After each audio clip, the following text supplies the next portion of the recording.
네, 잠시 안내 말씀드리겠습니다. May I have your attention, please? From 2 p.m., the International Conference of the Korea Transportation Safety Authority and the International Transport Forum will begin under the theme of Transition to the Mobility Era and Innovation. Attendees, please be seated. As the COVID-19 pandemic is getting worse again, the guests on site, please keep wearing a mask all the time during the conference. For smooth progress of the event, please set your smartphone to vibrate or silent mode. Also, we are providing simultaneous interpretation to you. You can set your channel number 1 for English, channel number 2 for Korean. Thank you very much.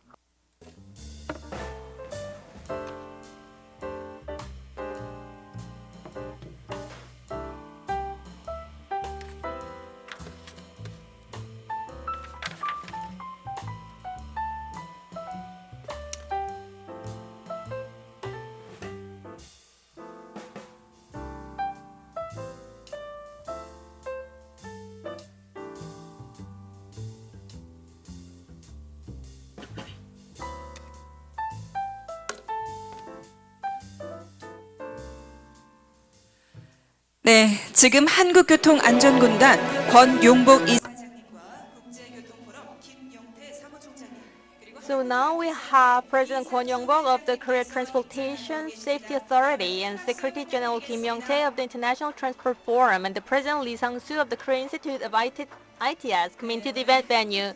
Please welcome them with a round of applause. So currently we are greeting our VIP guests for today's conference, and the event will start soon.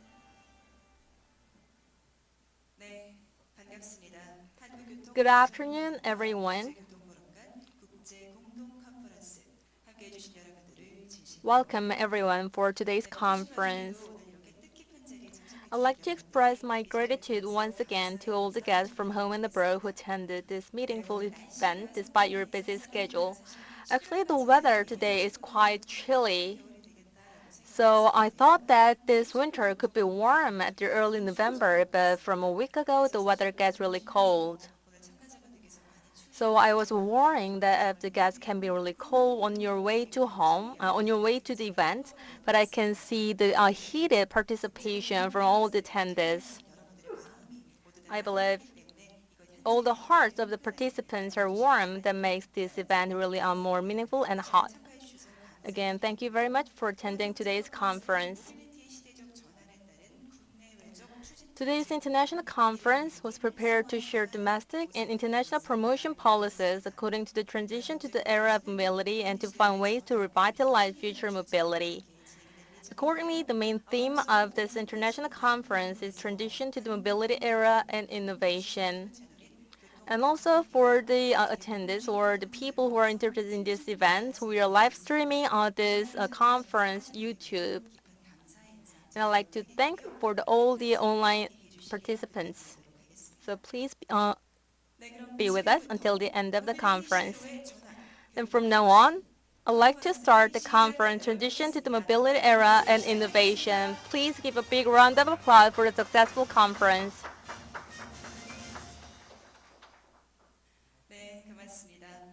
Thank you very much. Before starting the conference, I'd like to introduce the distinguished guests who attend today to make the conference more meaningful out of their busy schedule. Please welcome them with a big applause. First, we have President Kwon Young-bok of Korea Transportation Safety Authority with us.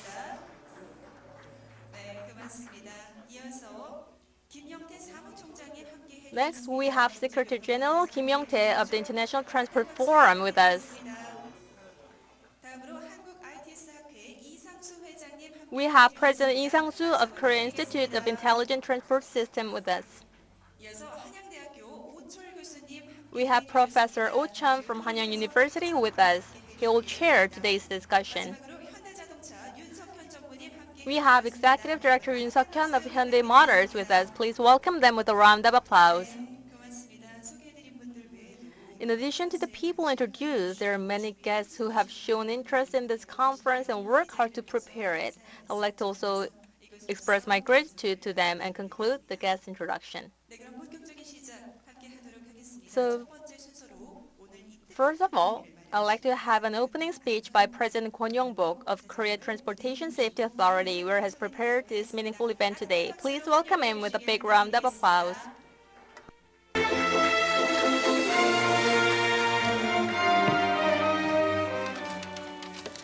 다시 한번 인사드리겠습니다.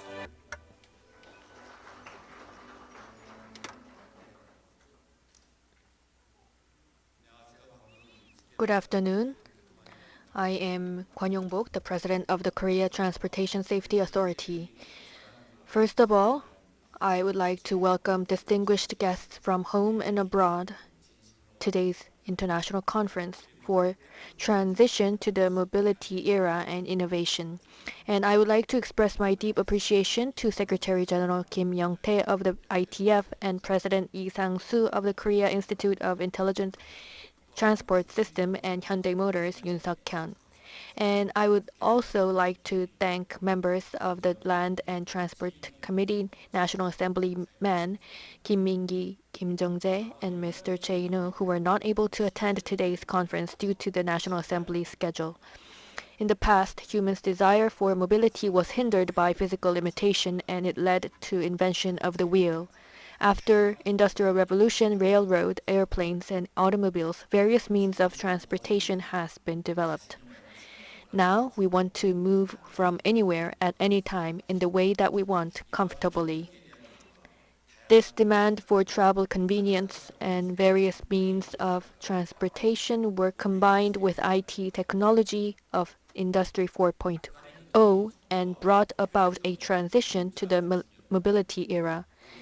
If we say that the transportation in the past has been centered on suppliers of speed and efficiency, in the mobility era, it will change to user-centered with importance of diversity and convenience. We are constantly developing new means of transportation such as autonomous cars, electric vehicles, and UAM, as well as user-customized mobility services. The three major industries for human, automobile, energy, and telecommunications are all expanding into mobility industry.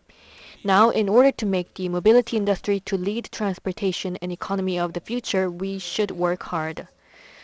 The Korea Transportation Safety Authority will go along with the paradigm shift and promote preemptive policies supporting private cooperation and improve regulation to take lead in revitalizing the mobile industry. In today's conference, through the TS and the ITF's Global Empathy, I am expecting in-depth discussions between the participants. And I hope the result of cooperation and discussion will lead to sustainable growth and improved mobility of the future people in the mobility era.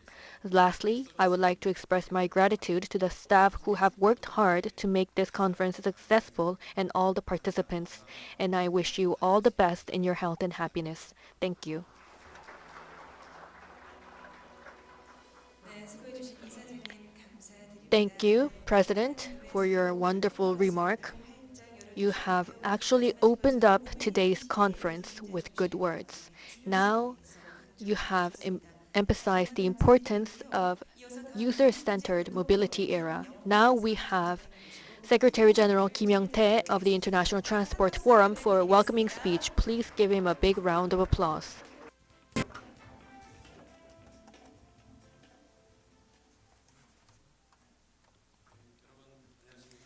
Good afternoon, everyone. I am Kim Young-tae, Secretary General of OECD International Transport Forum. It is a great honor and pleasure to hold a joint seminar with Korea Transportation Safety Authority and organizations engaged in the field of mobility in Korea today. First of all, I'd like to deliver my deep gratitude to President Kwon Young-bok of the Korea Transportation Safety Authority and President Lee Sang-soo of the Korea Institute of ITS for their efforts to prepare this event today. I also like to express my gratitude to all the distinguished guests from home and abroad who attended this event. And also, in the morning, I could visit the Hyundai Motors and sign the MOU with the Hyundai Motors to welcome Hyundai Motors to the joint associations for the public and private cooperation. So if you search ITS or the Hyundai Motors on Naver or the search web, you can see related articles. And for that, we have the Kakao Mobility and Autotrans are actually participating in that cooperative association already. And TS has been actively participating in the cooperative association as a working group.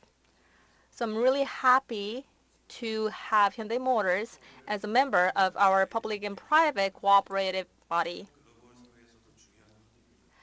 Main theme of today's seminar, Mobility, Transformation, and Innovation, is an important topic in the recent global society. In particular, as a solution to the urban problem that has been challenged in the past, transition to the mobility is attracting more attention recently. According to the UN projections, 66% of the world's population will live in cities by 2050, and the number of megacities housing more than 10 million people will increase from 31 to 43 by 2030, so urbanization is expected to accelerate. By comparison, in 20 cities around the world, individual drivers waste an average of 154 hours on the road due to traffic jams. In case of Korea, the cost of traffic congestion was analyzed to reach about 7 trillion won. Furthermore, 90% of the world's urban population lives in environments that do not meet WHO air pollution standards, and about 1.3 million people die in road traffic accidents every year worldwide. In the face of such issues of environment, safety, and efficiency, the transition to mobility is expected to enrich our lives. For example, a Boston Consulting Group analysis found that just commercializing level 4 self-driving cars or the level 4 autonomous driving cars, which will appear within the next 15 years, could cut LA's annual CO2 emission by 2.7 million tons. Transportation costs in Berlin can be saved by $1.6 billion. 900 parking blocks in New York City can be made idle, and more than 15,000 traffic accidents in London can be prevented. Transition to mobility is no longer a matter of choice, but a matter of timing. In particular, we are expecting rapid change. Micromobility, such as bicycles and electronic kickboards, has now become a key means of ensuring users' last mile, and on-demand transportation services are growing as they replace existing means of public transportation. In addition, with numerous startups, aviation, and vehicle manufacturers jumping into urban air transportation, changes in mobility are taking place not only on land, but also in the sky. However, as the speed of change accelerates, it is necessary to continuously think about the speed and the direction of moving forward through constant consideration and discussion without being caught up in the speed of change. That's why I think this conference is even more important today. At today's seminar, I'm sure that it will be a more substantial event if experts from various fields here present various opinions. In addition, we are confident that in the process of exchanging opinions, our understanding of mobility transition will deepen and we will be able to prepare for the future more closely. Once again, I would like to express my gratitude to all the distinguished guests from home and abroad who attended, and once again ask for your active participation in today's seminar. Thank you very much. 네, 수고해주신 Thank you very much for the Secretary General Lee. 네, 오늘 강연사를 통해서 So with his welcome remarks, 해결을 위해서라도 모빌리티의 발전은 필요한 we could realize that the transition to the mobility is essential. And thank you for the great and welcoming speech again. 네, 그럼 이어서 저희는 Next, 한국 we would like to have congratulatory speech by President Lee Sang-soo of the Korea Institute of ITS. 따뜻한 박수 부탁드리겠습니다. Please welcome him with a round of applause.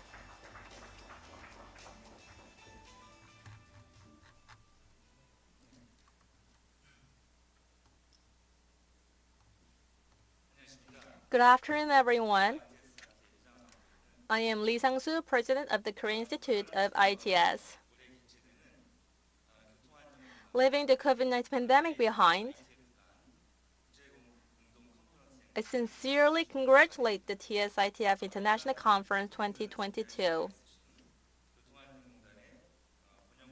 I would like to express my deep gratitude to the many people involved, including Kwon Young-bok, President of the Korea Transportation Safety Authority, and Secretary General Kim Young-tae of ITF, who worked hard to prepare for this meaningful event. So if I were to choose the most frequently mentioned word globally recently, I would choose mobility. Mobility is recognized as a word that represents the transportation environment of the future, and is evaluated to have a great impact on the future industry. Therefore, we are competing fiercely to develop technology and services in various fields such as automobiles, aviation, autonomous driving, and data. As you may well know, the recent energy crisis, reorganization of the automobile industry, and the regulation of greenhouse gas emissions. Against this backdrop, social efforts are required for eco-friendly green growth. In the transportation field, introducing autonomous vehicles, sharing-based transportation services, and urban future mobility services, a paradigm shift including those is required. In addition, I believe this user-centered transformation of the transportation system can make a great contribution to the creation of industry and jobs by developing a business model based on various services. Today's international conference, which discusses hot topics of interest in this era, has a great significance and is expected to play an important role in commercializing mobility in the future. In today's seminar, there will be presentations and discussions on future prospects for mobility, systems for autonomous driving services, and plans to vitalize the public and private sectors. Today's presentations will be a starting point, not a completion. And if cooperation between Korea Transportation Safety Authority, which leads the realization of domestic mobility, and the international organization ITF is strengthened, it is expected to make a great contribution to building a safe and sustainable mobility environment in the future. Once again, I'd like to congratulate to you on today's significant event, and I'd like to conclude by wishing all attendants good health. Thank you very much. 네, 좋은 말씀 함께 Thank you 해주신 for the warm remarks. 이상수 회장님이셨습니다. 다시 한번 Please give him a big round of applause again. 네, 고맙습니다.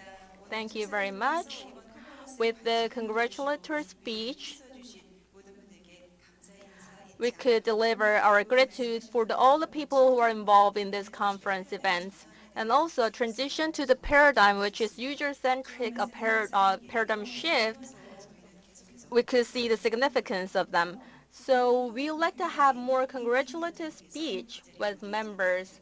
So we have 3 members of the National Assembly who could not attend the event, but they prepared their speech with a video. Good afternoon. I am Kim Min-gi, a chairperson of the National Assembly's Land and Transportation Committee of the Democratic Party. I would like to congratulate the opening of the international conference under the theme of Transition to the Mobility Era and Innovation.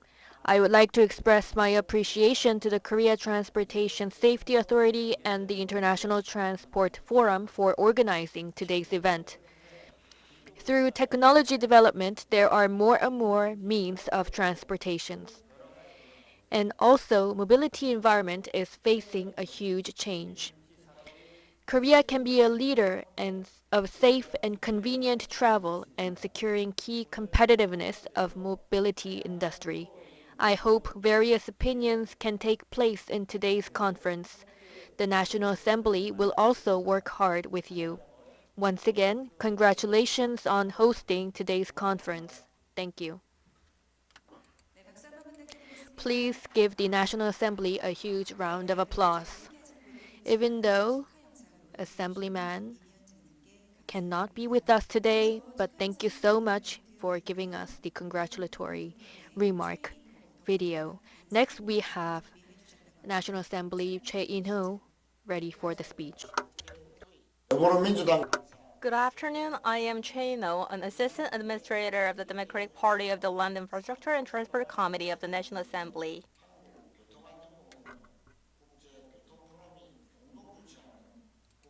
Due to the unavoidable schedule of the National Assembly, I can attend the event in person, but I'm delighted to be able to meet you through video.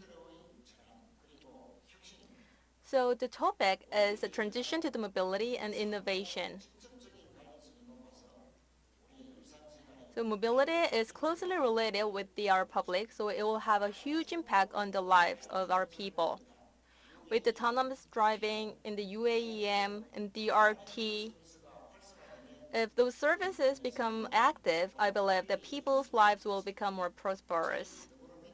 We, the Democratic Party of Korea, in accordance with the transition to the mobility era, are promoting the enactment of the Mobility Act to support the vitalization of the mobility services and the development of related industry, and currently actively discussing in the National Assembly. I'll spare no support so the relevant laws can be enacted as soon as possible. Once again, I'd like to say thank you for all the attendants and all the people who prepared today's event. To establish mobility services that directly affect people's lives safely and more conveniently, I hope the in-depth discussion will take place at today's international conference. Please give him a round of applause again. Although he could not be with us in person, but we could see his congratulatory message via video. As he mentioned, diversification of the mobility and securing the core capabilities of the mobility, we can expect active support from the National Assembly. So before starting today's conference, we would like to have time for a photo shoot before the conference. All the guests, after I call their name, please come up to the stage. First, Kwon Young-bok, the president of the TS, and the Secretary General of Yang Chae-kim, and President Sang-soo Lee of the Korea Institute of ITS, Professor Oh Chol and the Executive Director of Seok Yoon will take a commemorative picture first. So we'll take a group photo with our distinguished guests first, and then later we will have a group photo with all the presenters and the panels for the discussion sessions. So for the photo shoot, we would like to wear off our mask. So please understand that the people in the pictures will take off their masks only for a short moment.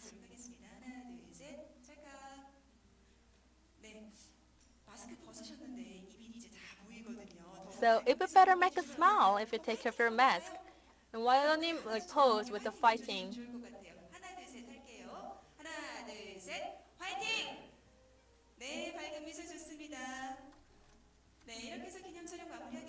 Okay. Now we would like to have a second photo shoot. So all the presenters, chair, and the discussion panels, please come up to the stage to take a photo shoot.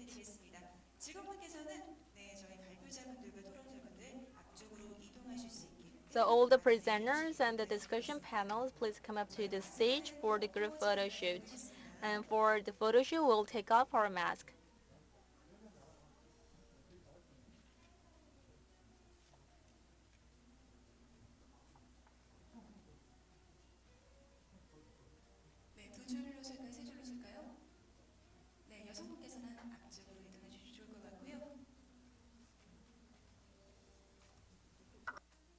네, 어느 정도 자리가 정돈이 된 것 같은데요. 네, 기념 촬영 시작할까요? 네, 전면에 카메라를 바라봐 주시고요. 촬영하도록 하겠습니다. 하나, 둘, 셋, 찰칵. 여러분께서 따뜻한 박수 보내주시면 오늘 함께 하시는 분들께서 더욱더 밝은 미소로 해주실 것 같습니다. Okay, we'd like to take a group photo shoot. Thank you very much. Thank you for your cooperation. Please give them a big round of applause again. Thank you very much. 네, 오늘 이렇게 해서 저희가 본격적인 컨퍼런스를 시작하기 앞서서 기념 촬영 함께 So we just took a group photo before the conference. 진행을 하고 있고요. 그럼 지금부터 So from now on, we'd like to start today's conference with presentations. We'd like to invite 5 presenters in total for each topic. 첫 번째 주제로 뉴 모빌리티 전망 정책 First, we'd like to have presentation about new mobility outlook, policy-related performance indicators, and data collection frameworks by Ms. Rachel Pudzi, manager of ITF. Please welcome her with a round of applause. 네, 매니저님께서는 현재 ITF에서 교통도로 The manager is working as the analyzer for the transport information, and she is also working as the project manager of the transportation department.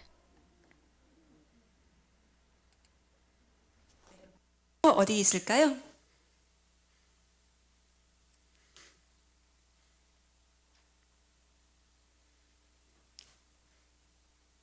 Thank you So very you may much. start now. Yes. Thank you.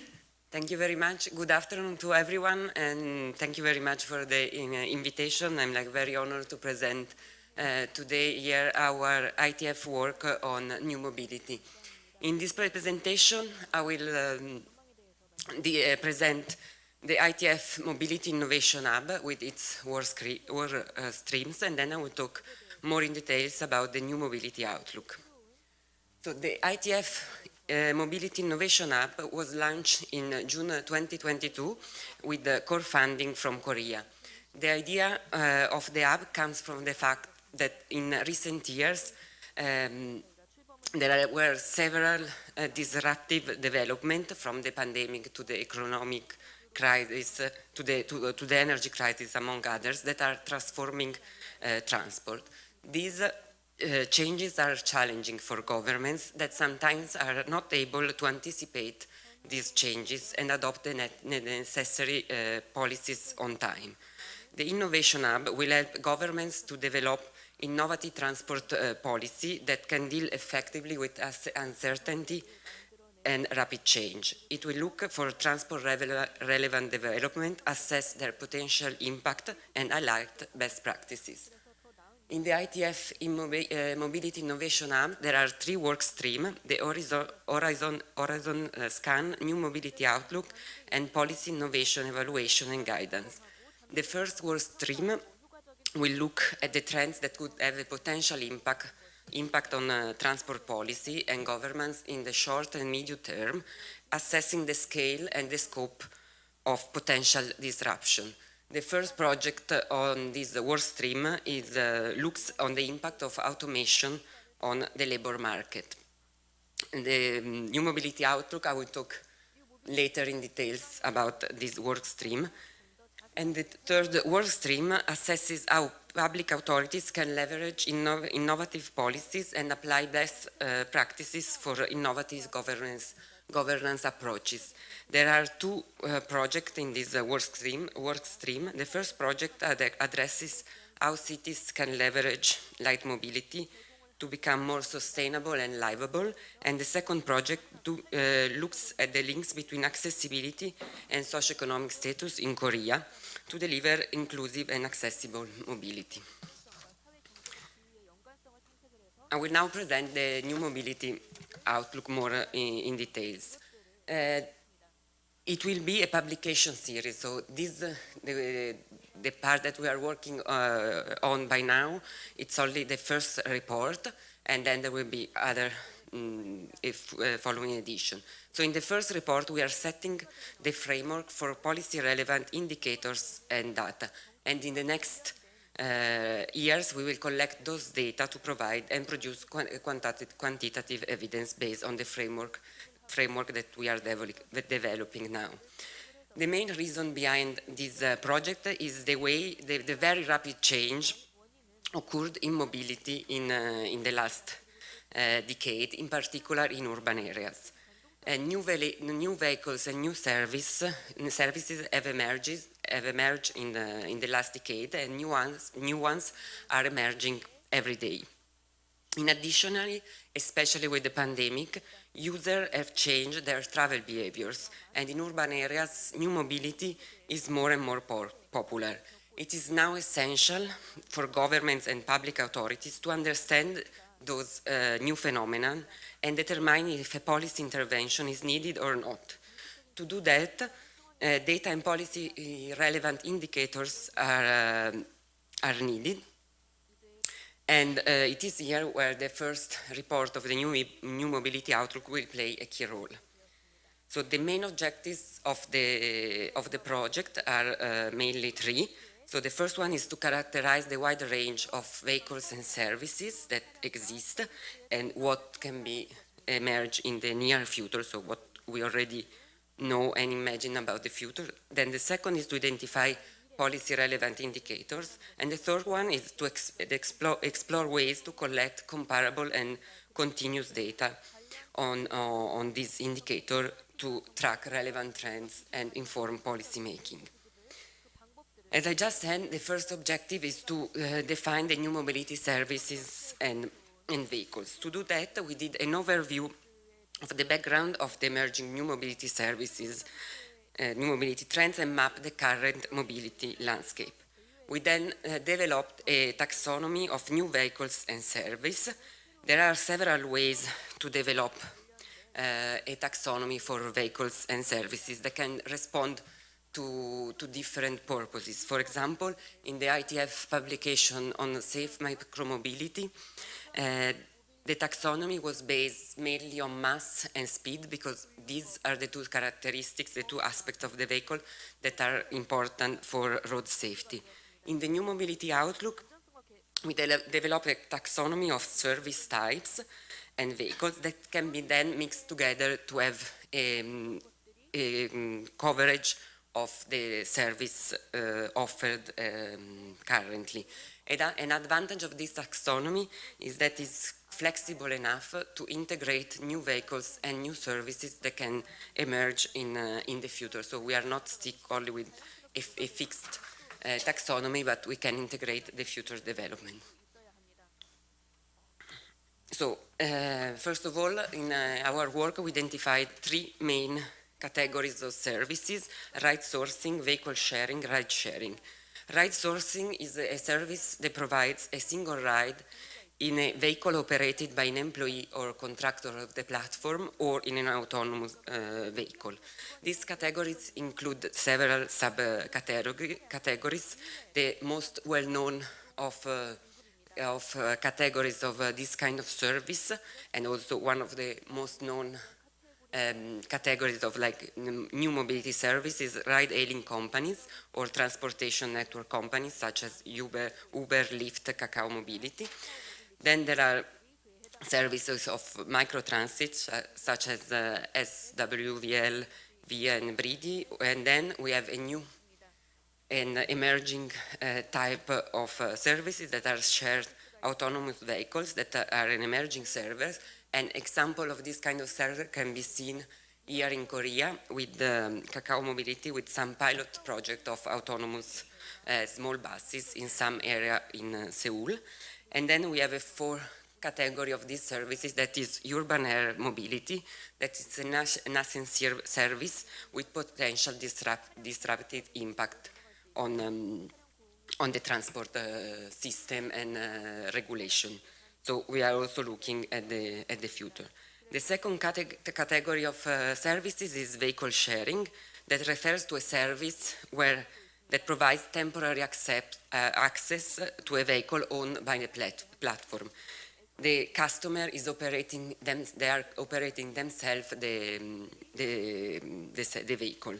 This category includes the very well-known service of bike sharing, e-bike sharing, e-scooters sharing, and also now car sharing and moped sharing. The third type of service is ride sourcing, that provides an open seat for a single ride in a vehicle owned by another user of the platform. Included in this kind of services, there are motorcycle and carpooling platforms such as BlaBlaCar, Daily, and Quick Ride. For what concerns the vehicles, the taxonomy of vehicles, we identified 7 broad categories that are scooters, bicycle, power two-wheelers, three-wheelers, other ridables, passenger cars, and urban air mobility. And for the moment, we identified 27 unique vehicle types that we are describing in some detail in the report. But we think that this list is not, of course, exhaustive. And so in the future, we can integrate new vehicles in these 7 categories. So coming back to the second objective of our work, the second objective is to identify a list of policy relevant indicators, because we saw that there are new vehicles and services, but now we need to understand how and in which way to measure their performance. To help in identify these policy relevant indicators, we organized an expert survey to collect stakeholder views between July and September this year, and we organized in October an expert workshop to discuss with experts if our list was feasible, was interesting, and was responding to the right question. The survey was addressed to new mobility experts both in the public sector and in the private sector. The scope of the survey was to collect information about current practices in performance measurement of services and data sharing, so data sharing between public and private sector, as well as the current challenges that both the private sector and the public sector are facing in this context and the future needs. We received more than 140 responses, mainly from government officials. The public sector responses came mainly from Europe, but not only from national governments, and we had also the view and the replies from a lot of cities that, like for our report, is very important because most of these services are in urban areas, so the city officials are the first ones that have to deal with this phenomena. And the responses for the sector, the private sector, came from operators on every continent. Then, on the basis of the reply of the surveys, we organized an expert workshop. One of the main conclusions of the workshop is that, in general, public authorities have a limited access to new mobility data and performance indicators, even if this information is crucial for regulation and infrastructure planning.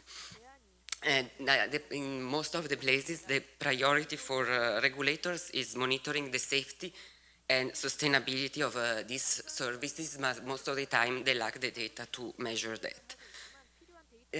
Another thing that came out from the workshop is that regulators, both the public sector and the private sector, would welcome standardization of data formats and data requests. If data requests are standardized and equal across different cities and countries, it's easier for operators that are in different places to only work on the same format and on the same request and give data to different actors instead of receiving 3-4 different data requests from different cities. And another point that was raised, that under certain conditions, the private and the public sectors are open to make data sharing, but they identified a big problem, especially for local authorities, that they don't have the necessary skills to process the data, and so here there is the need from the national government to provide legislative backing and maybe also some additional staff resources to analyze this quantity of data. So after the survey and the workshop, we developed a list of 17 indicators that you can see in the slide, categorized in 5 main policy areas: sustainability, safety, utilization, accessibility, and equity. This list is not meant to be exhaustive.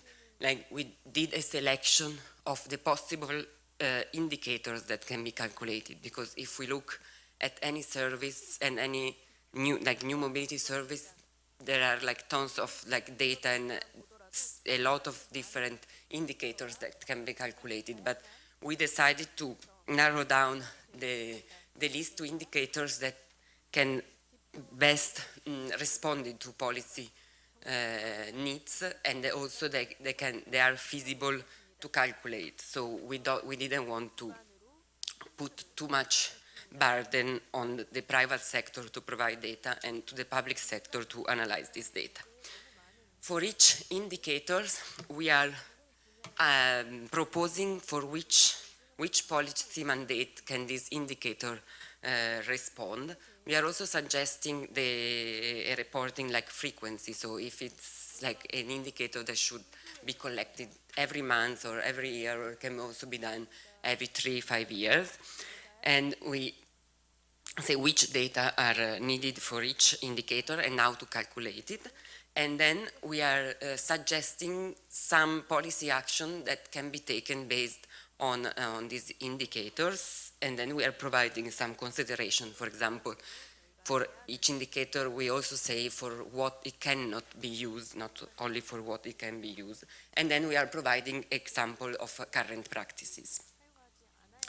And then for the third objective, that is like collection of comparable and continuous data, we identify the data needs that are needed to measure these indicators, and we will explore the different ways how data can be shared between public authorities and private companies. So we suggested in which format data should be provided. We suggested which request, like if aggregated data are sufficient, on if public authorities need more granular data. And this is to help both the public sector that can ask specific data and not all, and also for the private sector that is not obliged to share all the data that they have with the public sector. So, and both are working with the scope of having better transport policy, and so to improve the mobility for all. And then we also define a standardized framework for data sharing and collection, in this case also to help private sector and public sector in the reporting of data. So that's it, and thank you very much for your attention.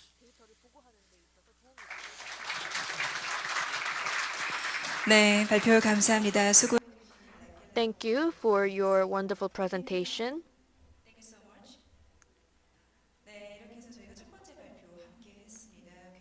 Now we just heard the first presentation from Lakila Pogi.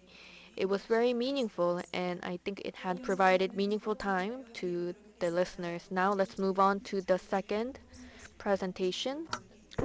The second topic is institutional design for autonomous transportation service. Mr. Chang Li of ITF will make a presentation about this topic. Please welcome him with a round of applause.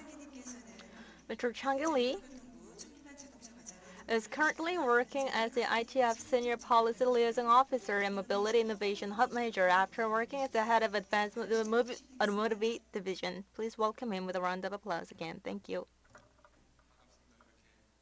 Thank you very much. So it is really impressive that I can make a presentation after coming back to Korea about what I have worked so far. I worked really hard when I was in Korea about automated vehicles.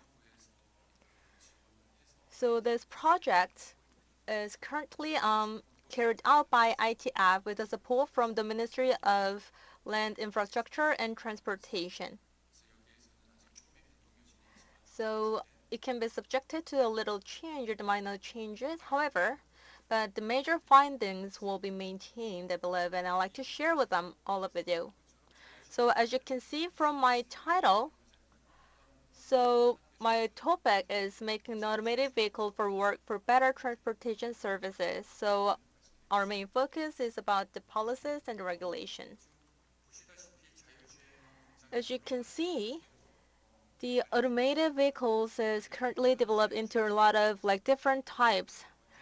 So some AVs are for the public services or for the delivery, or we can see the example from the Columbus. So we can automate the existing vehicles, or we can develop wholly new concept of the automated vehicle for the automated shuttle. And here you can see the AV90 of Volvo and other AV models from Tesla. So it is a new model for Tesla, which is FSD. However, still it is level 2 automated vehicles. Also, we can see a new concept is unmanned automated vehicle, which is like unmanned truck. So the trend will continue. In the meantime, we would like to focus on the automated vehicles that can be used in the urban environment. And for that, there are two major different strategies. The first strategy is to utilize the AV for the services or for the sales. So we can develop like AV for the sales. So first, for the commercialized AV, it should be more like public. However, for the first like strategies or approach, which if we use the AV for the services, it should be under the scope of regulation and the policies. So for two different strategies, there are two different analyses that has been made by the Japanese institutions. So for the first approach, which is for the services, we should advance the range of the automation, and we can scale up that approach. And for that, we should first try the services, and then we can expand the service to the different sectors. So we can improve the automated functions step by step from level 1 to level 2 and level 4. So this strategy will accelerate the advancement of the existing cars of the car manufacturers. So with the current safety standards, we can cover the private-owned vehicles. But for the service, we need new regulations. However, two different strategies will not have the same result for the transportation sectors. Depends on the level of sharing and the level of automation. So if the automation becomes advanced and it is like highly shared, it can be a mobility as a service. You can just call the AV anytime and any place. However, if before the development has been completed, for example, like AV of the Tesla, if they're on the road, I believe that it cannot always better for all. Because for the AV owners, they will not feel the traffic jam because they can spend their time inside the car because they don't need to drive the car. However, for the low-income people, the low-income groups who cannot buy or afford those like AVs, they rather will feel worsened result from the AV promotion. So the government has to set proper direction or the purpose of their future regulation for the automated driving environment. Against this backdrop, you can see two different paths. So the blue line is the reduction of the cost after the popularization of the AV. So with that, we can have more private cars. So before that comes true, we should develop the service sector first. And if so, if we supply the mass to the public with the automated vehicles,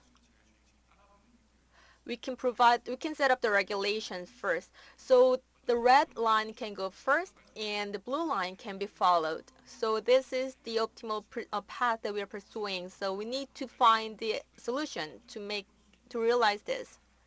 So I believe that we still have room to try the red line path first.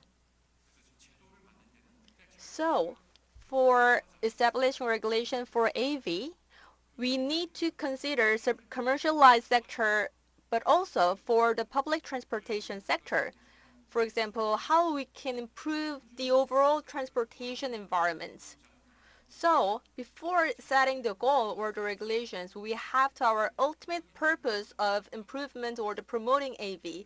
And in order to get the answer, we need to consider and think about the impact or the ripple effect of the popularization of AV-based services. So now we're studying a lot of potential regulations of 5 other foreign countries. And these 5 elements were the main items for those goals and the regulations. So the first, safety first always. And the second goal is to improve the mobility of the new concept of the vehicles. And we should also secure equity, because AV can make a favorable and unfavorable or the unequal environment for the public. So for the unfavorable people, we need to provide equal transportation process or the environments. And also it should be sustainable. And lastly, the last item, which is economic development, is the common goal for all countries, because it has to create more jobs and improve the development of the industries. So we cannot ignore the economic or the industrial sectors for the AV-based services. So with this, we need to lead the economic development altogether. So AV-based services can have potential impacts, including these results. So first, we can change passenger behaviors, their pattern of commuting, or the accessibility, infrastructure, and even they can make an impact on the public finance, health, or the urban space. So all this potential impact should be reflected to the establishment of new regulations. And the other important findings that we could see is that all the impacts will not occur at the same time. There will be the phase of the occurrence of the results. So this AV service deployment phase will have 3 different steps: early phase, scale-up phase, and maturity phase. I believe we are entering the early phase because we are carrying out pilot projects and enable local governments to operate their own AV services. And in terms of America, they are now entering the scale-up phase. So by getting paid from those related industries, they try to activate the related industries. And after that, we can have different regulations for the early phase and scale-up phase, because if we enter the scale-up phase, we need to consider the safety of the operation of the AVs. And when we enter the maturity phase, the AV will not be a new concept. It will be just a part of transportation service of each government. And then it is more important to manage impacts. So we need to newly establish how to manage well those impacts and the result of the AV-based services. So in terms of safety of the AVs, not only the ITF, but other global societies, we are pursuing safe system approach, which means people are not perfect. So it is natural that people can make accidents. So we're not focusing on penalizing people who make a cause any accident or the damage. So even though there's an accident that caused by people, we need to focus on not to lead that accident to the death of people or the casualties. So we can share responsibility with our public. I believe this has a great implication for the attitude of ours toward the AV systems, because AV systems is also not perfect. It cannot be perfect.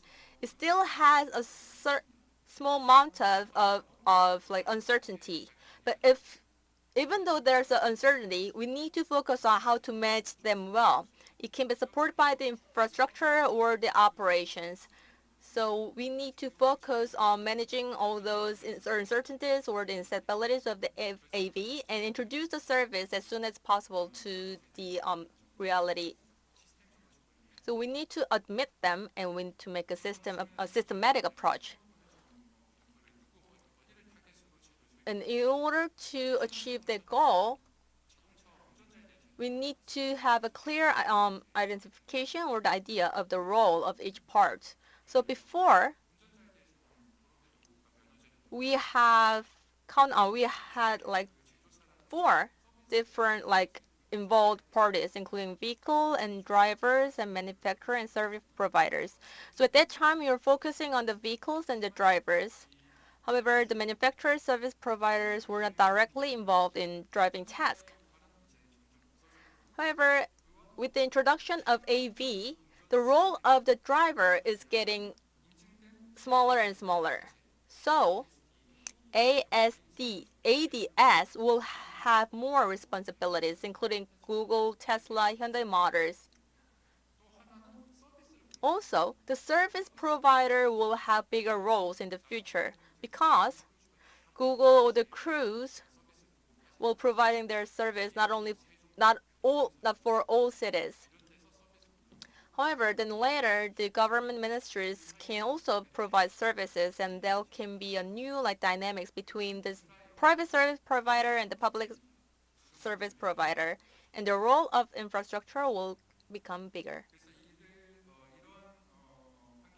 So for that environment, how can we validate and approve the AV-based service? So first, for vehicles, we have international or the domestic standard to validate service. And actually, there are a huge cooperation for the global sectors. And also, we need to be more granular, like for the technical systems, the roles of ASDE and the capabilities of each vehicles, and we need to consider the connectivities too. And service providers also need to monitor the sites. For example, AV shuttle. If there's accidents between or the conflict between the riders or the passengers inside the AV shuttle, who will burden the responsibilities? It should be clearly identified because service provider or the vehicle manufacturers will not have any responsibilities. And also, we need to have a surveillance and the monitoring for the operation of the AV vehicles itself too. So all those validation, we need to make a very systematic structure in the systems. And infrastructure will take a bigger role, say, for the future AV-based services, including signaling and lining and communication. And communication will be the core element for the infrastructure because communication is essential for the remote communication of vehicles and the satellites. And also, we can provide accurate information, more accurate information to the vehicles with the satellite. So the communication will be the key to provide diverse services to vehicles. And DE will provide the information of the vehicles itself. However, we need to manage all the information related with the passenger too. And with that, we can have new flow or the new urge for the data. And data reporting and sharing can be made real time. However, in the perspective of the government, we need to set the minimum criteria of the data that should be shared and reported. And another important thing is the data reporting and sharing. So if there's more or the heavier obligation of the data reporting, it will give more burdens on the manufacturers. So we need to specify useful and important information that should be shared between the government and the manufacturers. And lastly, this is really important too, cybersecurity and privacy protection. So these items should be considered for the new regulations. So for the transition from the scale up to the mature phase, we need to consider wider impact. So the regulation should be expanded to bigger scopes. I believe there will be negative impacts on drivers because they can replace existing drivers. So we can create new jobs, but at the same time, we can reduce existing jobs. So for that, we need to provide new regulations or provide new training for existing drivers to improve their skill sets.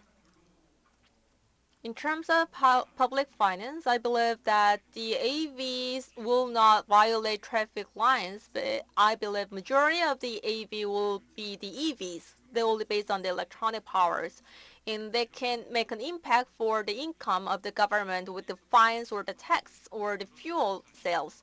So we need to think about any alternatives, how to replace those losing incomes, and how can it give support. and develop new revenues. And the drivers are not only driving, but they are also controlling the environment because they can help some people, disabled people around, or if there's any criminals, they can get them to the police station.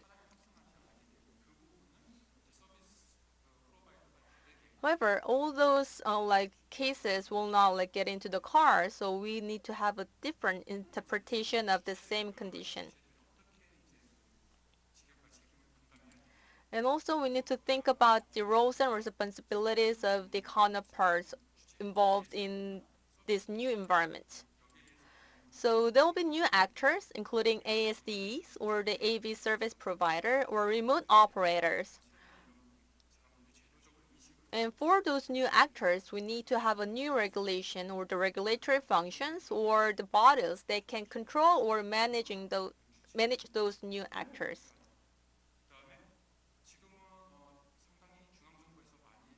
And currently, there's a huge control from the central government. However, as there are more services, it is really hard to have a unilateral control from the central government. So we need to empower the local government to have their own control. And for that, we need to think about how we can empower those local government or the authorities in the proper way, including the roles and responsibilities and other tasks. And also, we need to have an institutional arrangement for the data as well. So we need to efficiently design reporting duties and the other data sharing interoperability. And the priority should be protecting and empowering service users. It should be always safety first. So in terms of current environment, there are a lot of cooperative projects and the infrastructure level is quite good. So compared to the European nations or European countries, there are many good infrastructure as same as the European standards or some of them are even better. However, the lacking point is that there is no specific regulation or specified law for the service providers for the future mobility services, including AV-based services. So we need to clearly specify the actor for the enactment of new laws and regulations. But at the same time, we need to establish supporting plans or the measures for the conventional drivers or the actors. And also we need to empower the local authorities more. And also we need to have a flexible attitude or the guidance for the related organizations. So first, we need to enable automated driving in local authorities at first.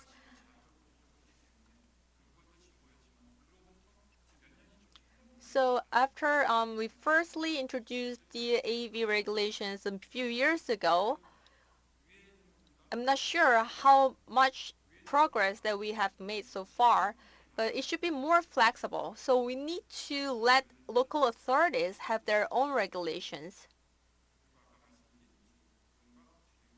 And also, we cannot ignore labor and fiscal issues. They should be considered at the early stage. This concludes my presentation. Thank you very much. Thank you for the great presentation, Mr. Lee. Please give him a round of applause again. So Mr. Lee made a presentation of the automated vehicles today. 10 or 20 years ago, the automated vehicles was a sci-fi concept. It was a very far-fetched dream in the future, but it's not anymore. Actually, they're coexisting with us. It's our reality, and I can see a lot of people who are purchasing automated vehicles around me. But it is not perfect automated vehicles, but we can see rapid change. As the change accelerates, I believe that we have more importance on the right regulations and the law. So he made a suggestion for the Korean market, so I believe that presentation can be really useful for the future establishment of the regulation. Thank you again. So now we'd like to move on to the third presentation. Now we are going to listen to the next presentation about future mobility revitalization of cooperation plan in the public sector. Manager Kim Gi-young of Transportation Safety Research Department at Korea's Transport Safety Authority will make presentation. Please welcome him with big applause. Good afternoon. I am Kim Gi-young from Korea Transportation Safety Authority, and today I will going to talk about how we can promote and make cooperation plan for future mobility in the public sector. First, I would like to briefly share about direction of the government's mobility policy implementation, and next, TS Future Mobility Implementation Strategy, and third, mobility implementation task details and future plan. First, direction of the government mobility policy implementation. As you can see, Korean government had composed innovation committee early this year, and now we have announced mobility innovation roadmap recently. If we look at the main direction of mobility innovation, it is extending beyond the existing concept of transportation toward mobility innovation for a shift of the policy paradigm in the field of mobility. And along with the basic direction of mobility strategy, if we look at the implementation tasks, the first implementation task is opening an era of fully autonomous vehicles. Next is realizing air mobility without concerns over traffic congestion. Third, establishing customized delivery system based on smart logistics mobility and expanding various travel services adequate for era of mobility. And lastly, realizing future cities through the convergence of mobility and cities. And the government is also establishing related laws and regulations. And currently, there are two laws proposed. Since the government is very much committed in terms of legislating the mobility-related law, we are expecting that this act will be enacted maybe early next year. The first is related to PM, the other is related to UAM, and we are expecting that the PM will be legislated soon and UAM will be legislated in 2023. In terms of autonomous vehicles laws, Level 4 autonomous driving performance certification system is being prepared, and we are also planning to establish a high-level regulation related to autonomous vehicles laws. And in terms of private and public sector, we have collected opinions from industrial sites. In terms of private sector, we are providing the opinions from the private sector. And in terms of the developed technology and the actual application of the technology, we are asking the government to give us the support related to this. And also, networking is necessary in terms of the technology and information.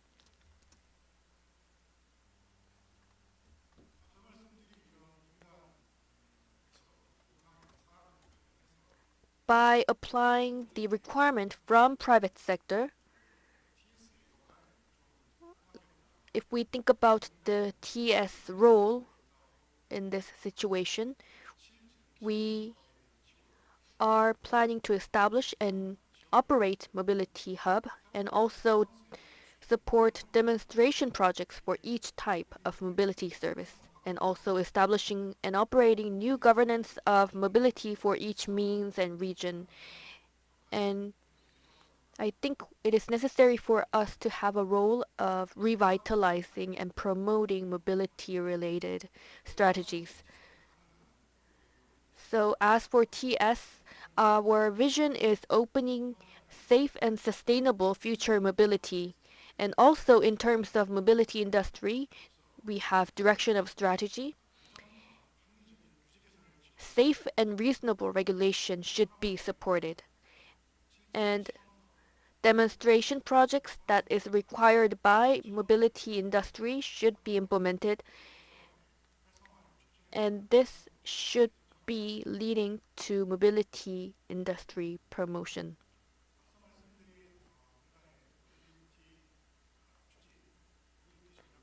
TS mobility promotion and mobility strategy. Along with these strategies, we have about 48 implementation challenges. Although the letters are very small, but please refer to the slides for the details. In terms of autonomous vehicles and urban air mobility, there are 12 strategy directions each, and in terms of mobility services and digital logistics, there are 14 directions and 10 directions for each. I will briefly explain about the implementation contents related to these strategies. First, autonomous vehicles. In terms of supporting commercialization of autonomous vehicles, we are currently improving the safety standards for autonomous driving systems in compliance with the international performance standards with Hyundai Motors. And also, as for temporary driving permits system of the autonomous vehicle, if the temporary driving permit is acquired, only document review is required. So if the driver is fulfilling a certain requirement, we are trying to make the ease of the regulation to follow. And next is technology development related to national R&D. Starting from 2021 to 2027, we have organized 14 of the projects and the six tasks, and the budget for this projects were 78 billion won. And recently, we have opened Future Innovation Center so that we can support startups that are developing autonomous vehicles more actively. In terms of autonomous vehicles, this is the fifth, the last challenge that we are facing, that we need to solve. This is an assessment on demonstration autonomous vehicle operation zones. Currently, there are 12 cities designated for autonomous vehicle operation zone, and the number of the zones will increase in the future because there are cities that applied for the vehicle operation zone. Next is Urban Air Transportation Service, UAM. First,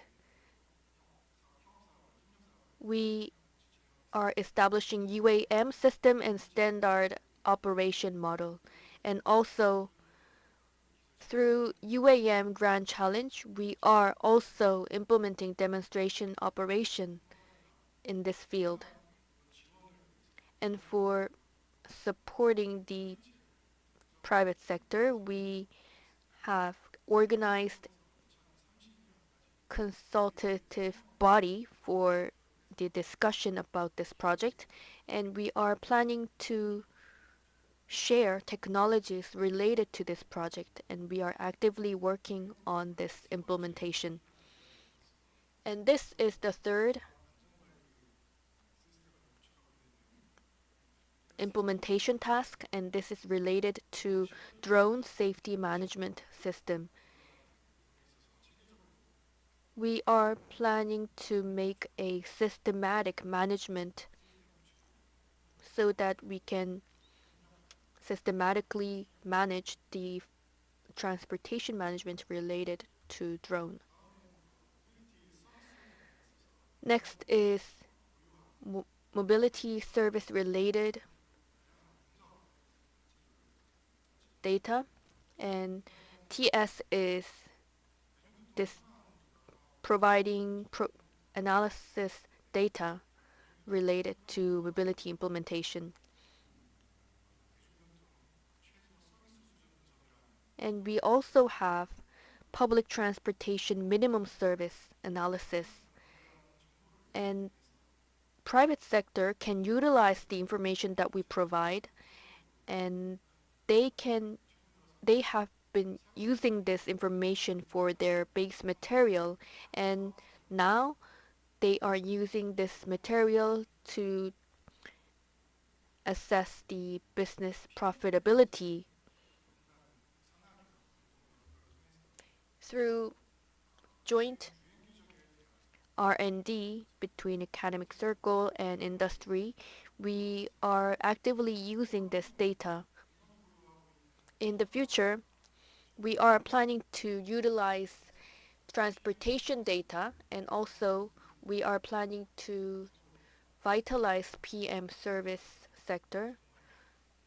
So we are planning to provide various kinds of analysis results related to this. Next is platform logistics project. With the demand of logistics, we are analyzing the related data, and through this information, it can be utilized as the base material for the future project. And I think this will be very helpful in terms of nurturing the project.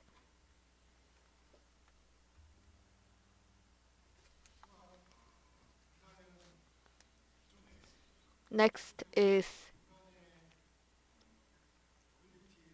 in the past, in order to utilize and vitalize mobility service, we are consolidating the private data and information and also public data and information, and we are now establishing the related framework and platform. And to this end, now we have prepared a standardization method, and in mid and long term, we are planning to expand this into a center that is providing information related to mobility.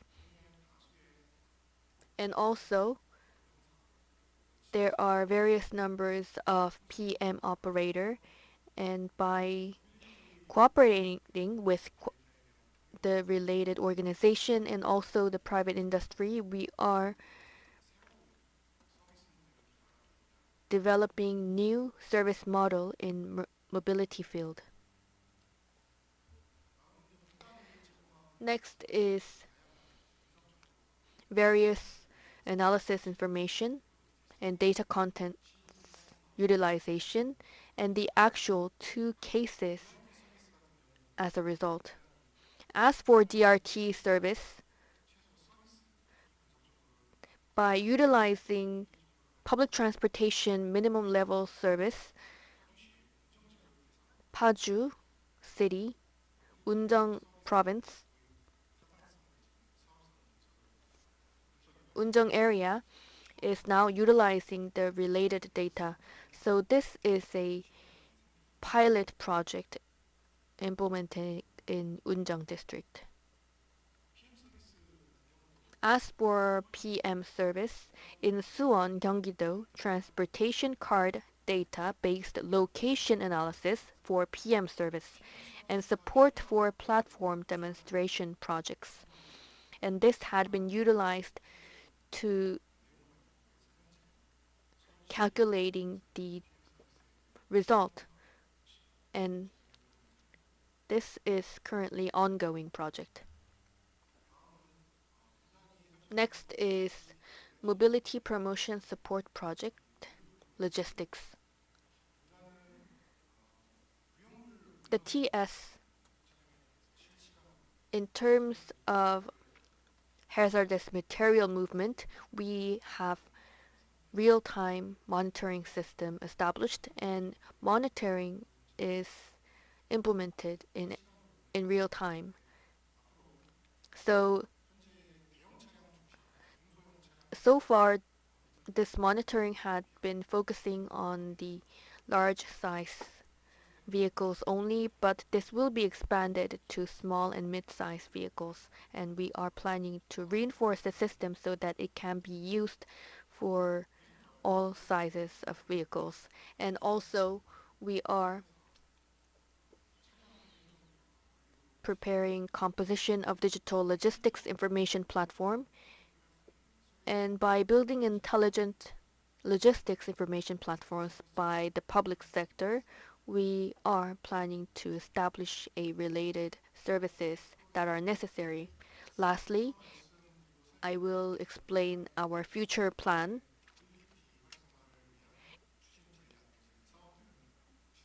Advancement of mobility implementation strategy. It is about acquiring and collecting the related opinions so that we can, from the mobility industry, we are planning to supplement the implementation tasks for promotion of mobility.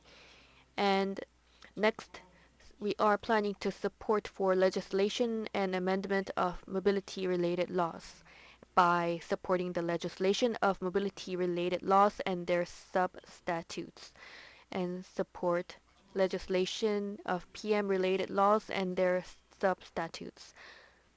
Last, we have supporting for mobility pilot demonstration projects. We are planning to identify and find the items for demonstration project, and we will work hard to support all the demonstration projects that need support. This is the end of my presentation. Thank you so much for listening. Thank you so much, Mr. Kim Gi-yong. Through your presentation, we were able to hear about TS's future plan for your future path. And next, we will move on to the fourth. Now it's time to have a presentation of both topic. Team Manager Yoo Mi-hee of SK Telecom will give a presentation on mobility service using mobile communication-based intelligent data. Please welcome her with a round of applause. Good afternoon, everyone. I am Yoo Mi-hee from SK Telecom. It's a great pleasure to meet all of you. Today, I'd like to have a presentation titled Redesign Mobility Service Based on Location Intelligence. So redesign means plan and design. So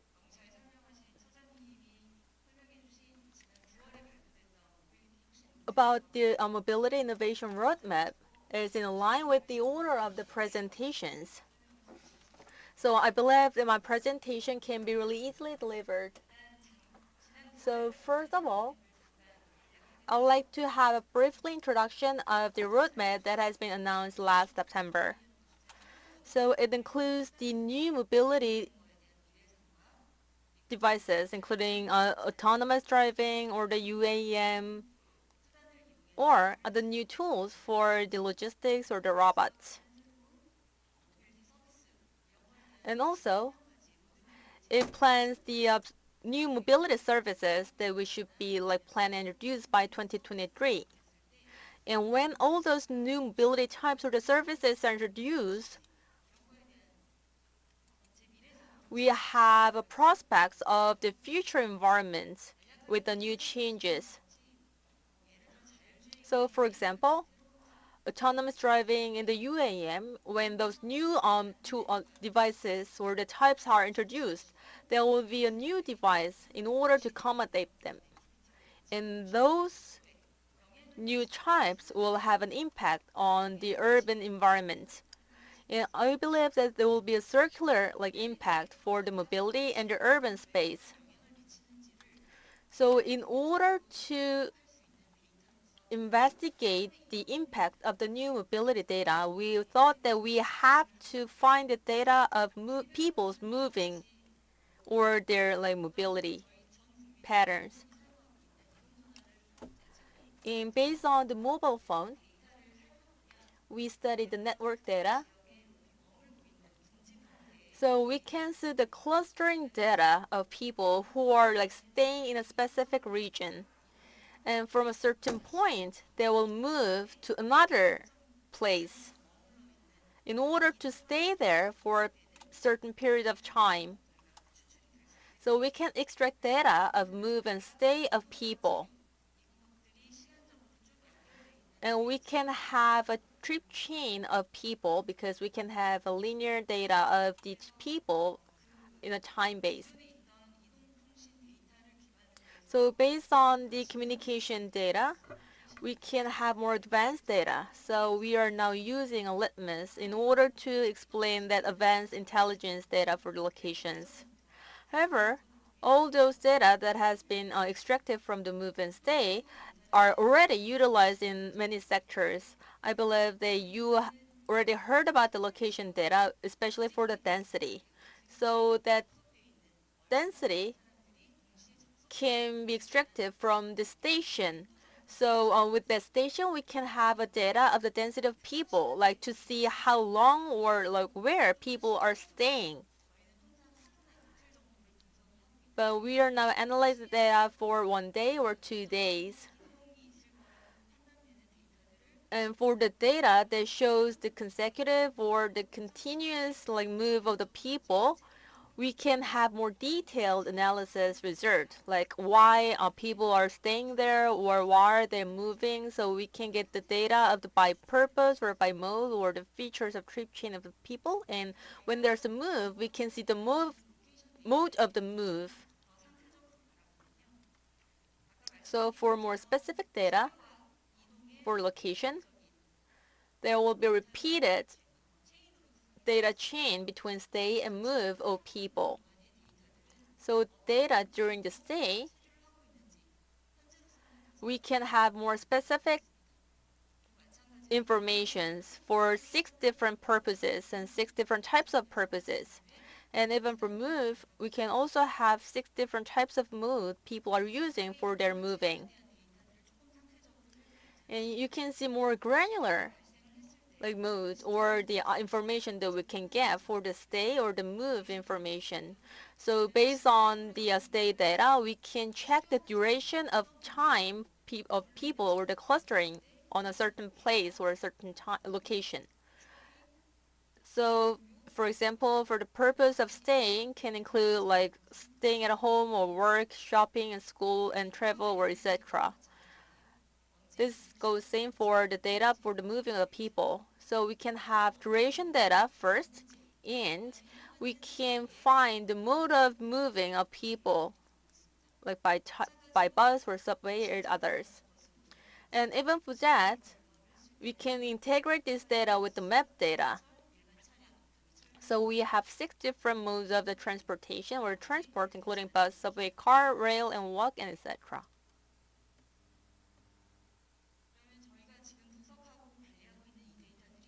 So the data that we're currently managing and analyzing has this size per day.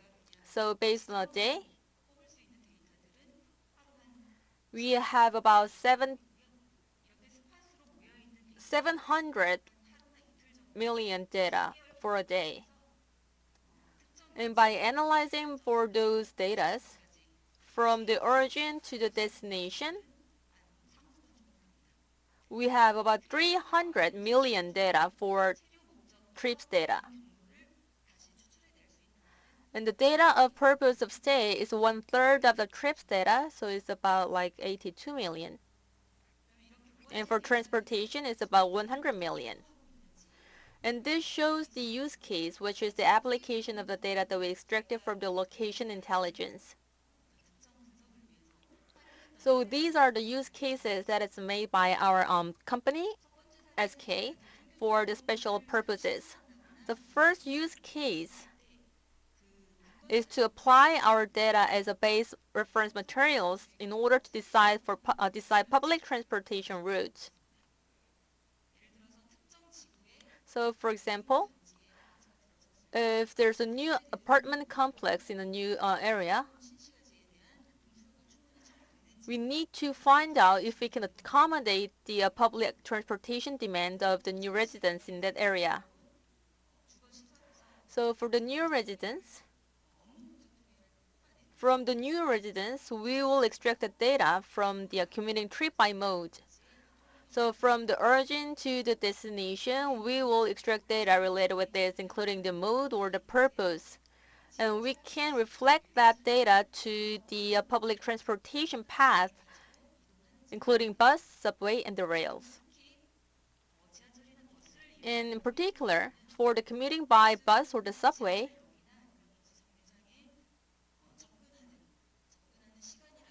we can analyze the data for the accessibility to the stations, including the time people arrive at the station or the time of the transfer.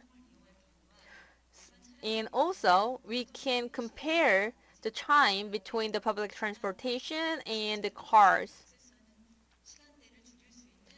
So based on that, we can find out the location to reduce the time to go to the station of the residents around the new area. And our second use case is about the demand analysis for parking service. So on the left side, you can see the selection of the candidate regions of parking service. So we have specific information of different parking locations. So there's a parking lot which is mainly used for work of users or the shopping for users or the etc. So for the parking lot, which has the purpose of working employees around the area, they have the regular users, while the other parking lot has very irregular users. So we can identify the characteristics of the parking, and we can get like further follow-up results. So based on that, we can see the inflow and outflow pattern of the parking lot. And in addition, we can use this data as investment reference materials based on the parking demand or the capacity of parking demand. And also based on the usage rate of the drivers, we can also get the idea if the coupon for a monthly use coupon will be better or not. And the third use case is to find out the location for new mobility service. So this can be used for the infrastructure of the transportation. And SK Telecom is also actively joining to the commercialization of the UAM. So first, if the UAM is introduced to the urban environment, we are finding optimal or the best location for the new UAM stations or the service areas. So if the UAM is introduced, we need to find out the target demand for this new mobility. So we made an example like this. So during the business hours, we believe that the people who are go on a business trip will be the main customer of this UAM service. And this can be integrated with the private information of the communication users. So we can have more specific target group for this UAM service. And after get a clear target, we can get a data in order to analyze their distance or the trip patterns. So based on that information, we can decide the optimal location for the vertiport, which will be the station for the UAM service. And the fourth use case is for optimizing traffic signal plan. And there are a lot of real-time traffic data detectors around the nations. And with those detectors, we can get very accurate a transportation data and the speed data in real time. Well, actually, there are many detectors nationwide, but it cannot cover the whole nation. So in order to utilize those data more efficiently, we need to consider data that has been ignored or was not collected from the detector. So based on that, we can estimate true traffic volume based on the direction. So we has not complete the final stage of this traffic signal planning optimization. However, currently we are applying the real-time traffic data in order to improve the traffic signal system.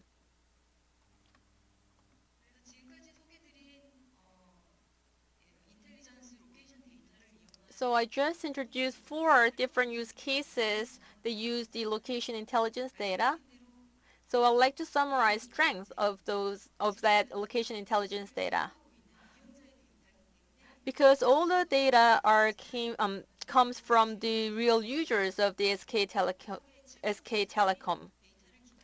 So we are based on the 70 billion data per day. So it is quite a majority of the people in this country.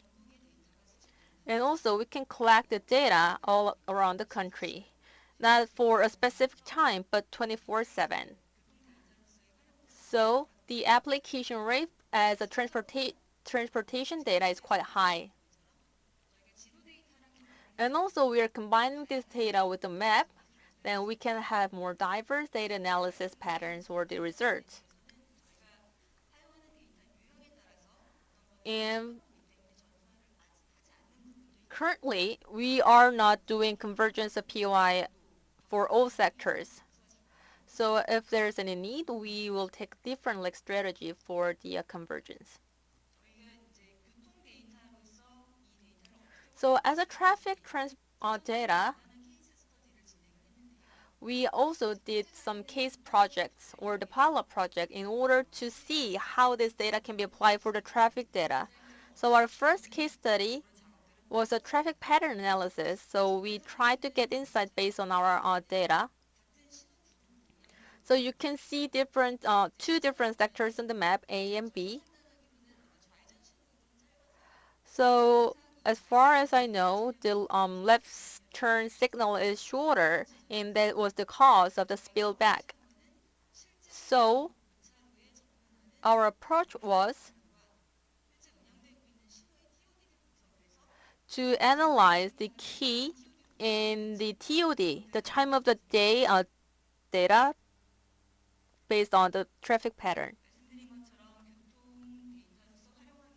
In order to use our data as a traffic data, we collected data of the transportation for a month last September. So we analyzed the data for the average of the weekdays and the average of the weekends. So the first is the data of the weekdays. And actually, this is quite common pattern that we can see very similar data for the crossroads. So with those collected data, based on the 24 hours, we analyze different traffic patterns for each hour. So based on our analysis, we could see, so the first TOD was started from the 6 a.m. to 9 a.m. So there was the first peak group. And for the afternoon TOD, it starts from 4 p.m. to 7 p.m. However, compared to this actual data, the current traffic signal was quite later than the actual TOD. In the afternoon as well, we could see the same TOD was operated until the 8 p.m. while we only have the peak from 4 to 7 p.m. So based on this data, we would like to suggest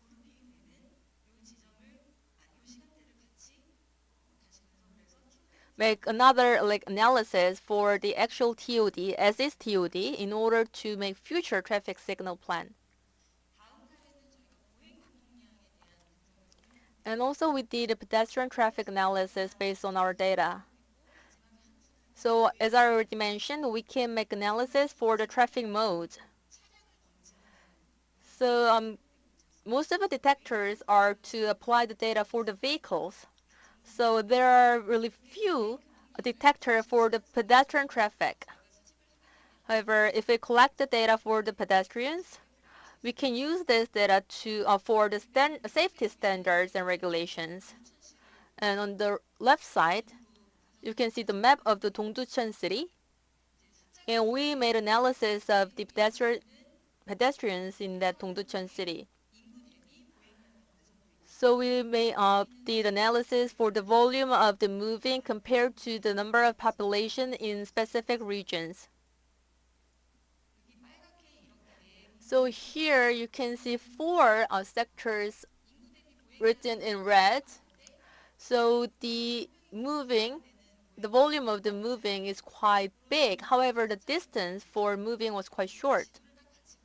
So when you compare those data on the map, you can see from the south to north, there's a subway, which means that the accessibility to the public transportation is really good.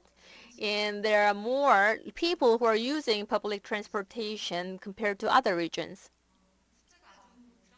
So actually, we could not see the dramatic gaps between figures. However, for the figures written on the left side, you can see there's a less pedestrians. However, the distance was much longer than the other regions, which means the accessibility for the public transportation is weaker than the other regions. So based on these analyses, we can improve the accessibility of public transportation for the government. And on the right side, you can see two different pictures, which shows the pedestrian density and accidents rate. So we wanted to see the relationship or the connection between accident and the pedestrian density. So on the picture in the middle, you can see red areas which are prone to traffic accidents. And on the right side, you can see the pedestrian density with colors.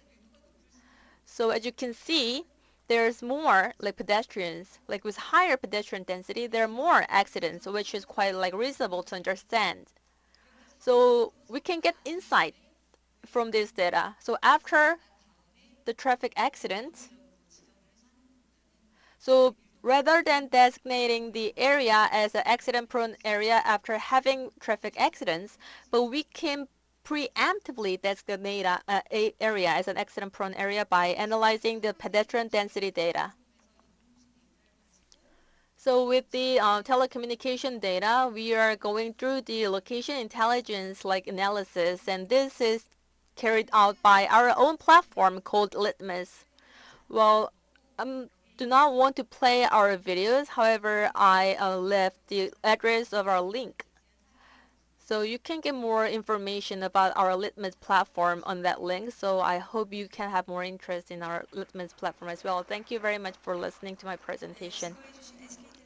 Again, please give Ms. Yu another round of applause for her great presentation. So with her presentation, we could see the efforts and the support of the SK Telecoms and their use cases by utilizing their own data. I'm looking forward that these data can support for the future establishment of our regulations and the policies. Now, only the last 자동차 left. This time, VP Kim Soo-young of Hyundai Motor Company will give a presentation on the possibility of urban demand response traffic through the circle service. Please give a big hand to Ms. Kim. Hello, I am in charge of shuttle service in Hyundai Motors, and today demand responsive transport is in trend along with the technology incorporation. So I will going to explain you the actual operation cases.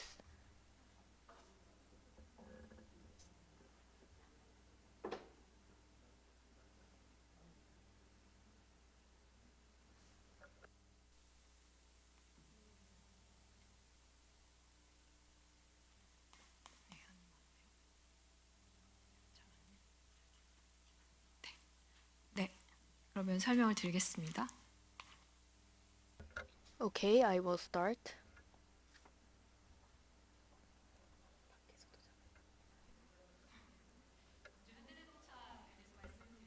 So I will introduce Hyundai Motors. We've been manufacturing automobiles so far, but we are making various attempts to change our lives with smart technology. So as you can see, there is urban air mobility and also autonomous vehicles, and these are preparing for the future. But now I would like to introduce about Shuttle, which is resolving the current issue of cities.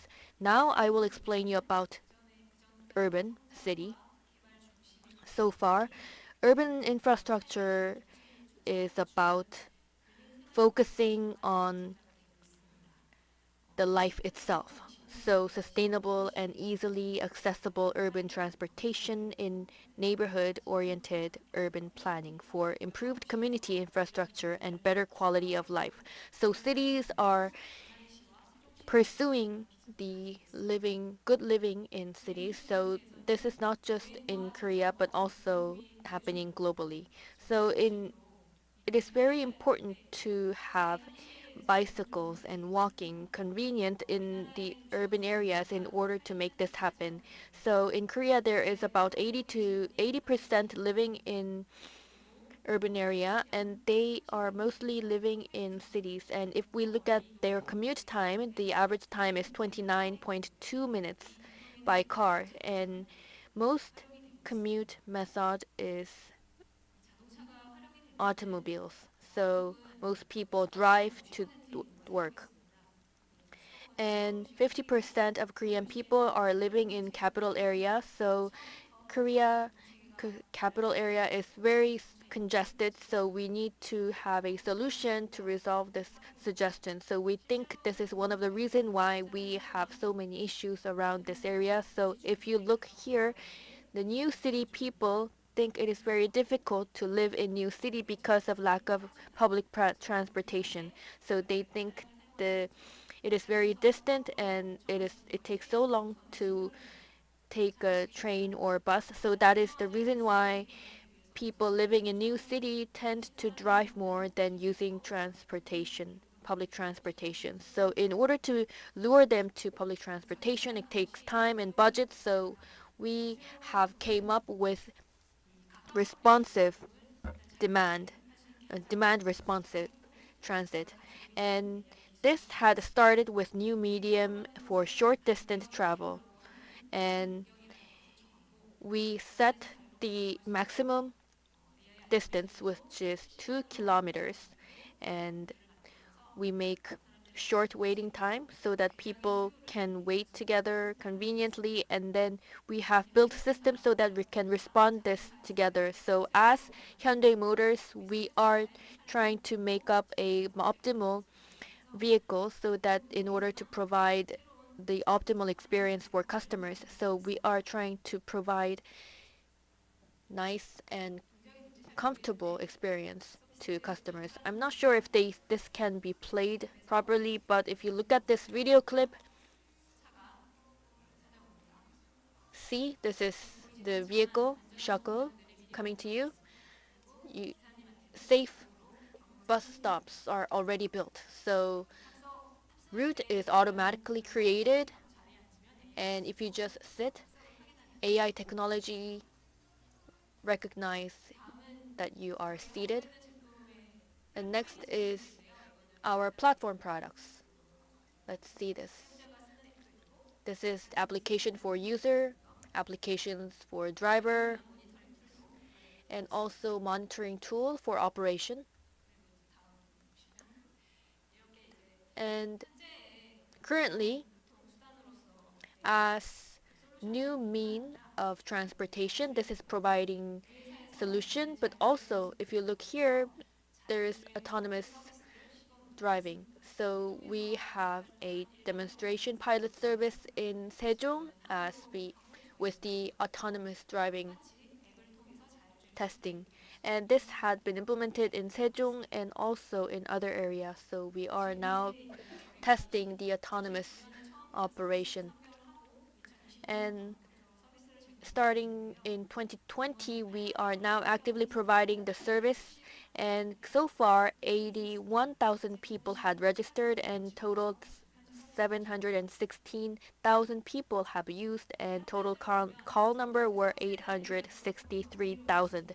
And if you look here, 61% of the users are women, and if you look at the percentage, it is 61%, and in some region this goes up to 70%. And by providing this service, we can expect that there are more female users that like to use this. And there are some differences depending on the region and also by gender or by age groups, but in Paju, 10 to 29 years old are mostly using it, and in Sejong, 20 to 39 years old are using this service. And if you look at the difference by times, there are some differences if you look at the graph. And in Sejong, in certain time of period, the number of teenager users are very high compared to other region.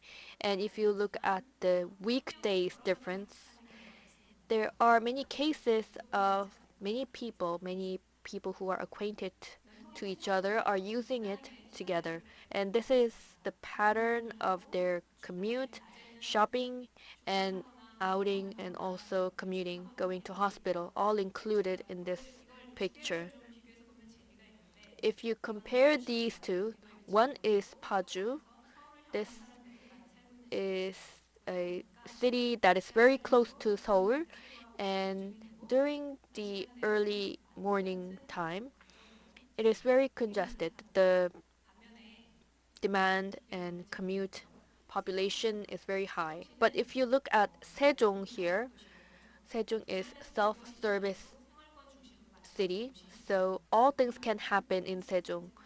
So this city has a type of compact city.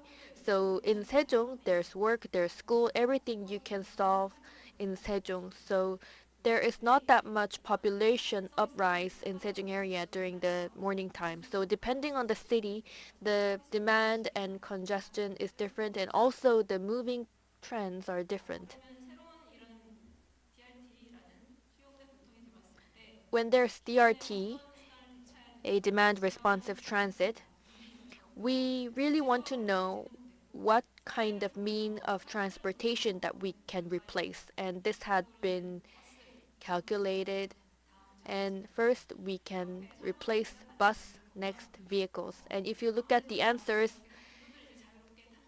users likes to use it because they can get it on wherever they want. But actually, we have the bus stop for this shuttle bus, but shorter time to wait because they shorter interval. But this is one of the short shortage of public transportation, because we have limitation because we have certain routes that are already fixed. So this is the limitation of public transportation. Satisfaction rate and also recommendation willingness. If people like to use it and if they're satisfied, they are willing to recommend to their friends or family. So the ratio is about 90%. So if we hear one of the cases, one user said that it is very convenient to go to move around in same neighborhood, so they like it because of higher efficiency. And it can replace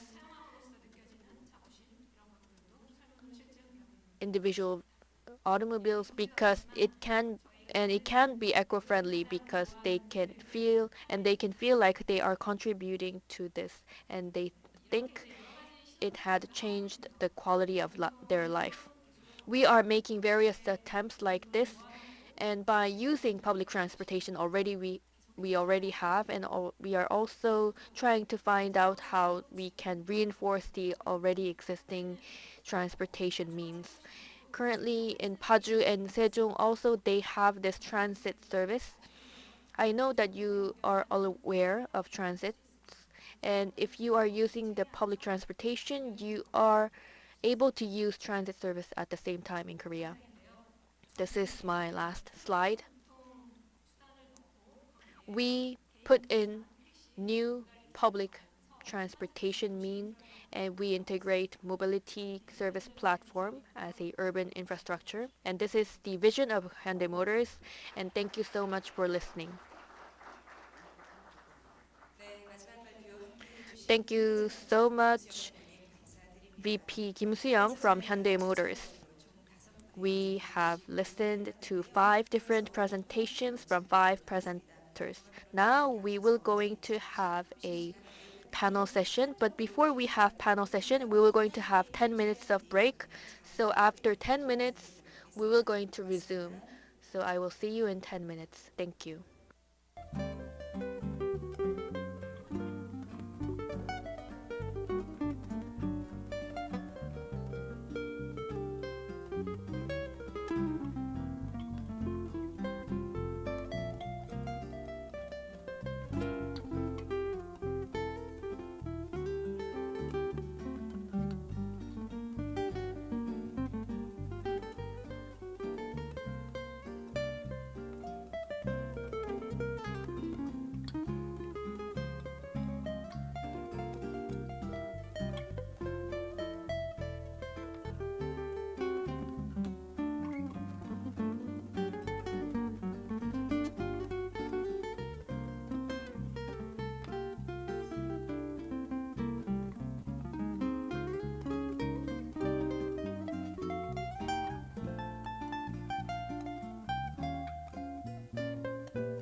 네, 잠시 안내 말씀드리겠습니다. 잠시 후 종합 토론 시작.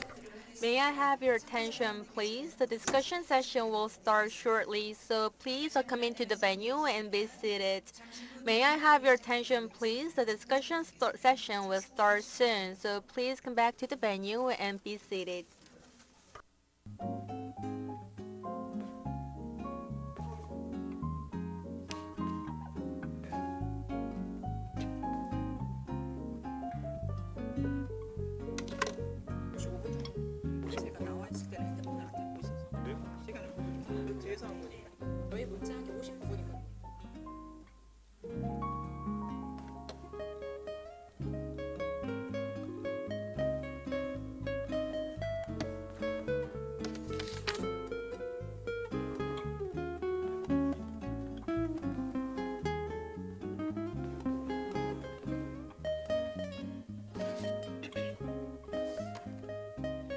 다시 한번 안내 말씀.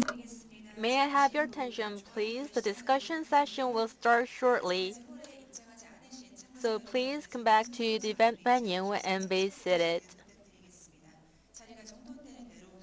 So as soon as the event venue is organized, we'll start our discussion session.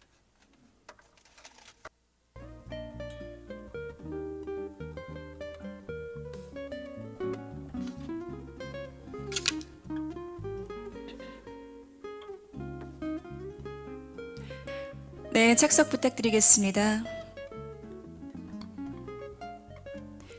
네, 그럼 지금부터 So now I'd like to start today's final session, which is discussion session.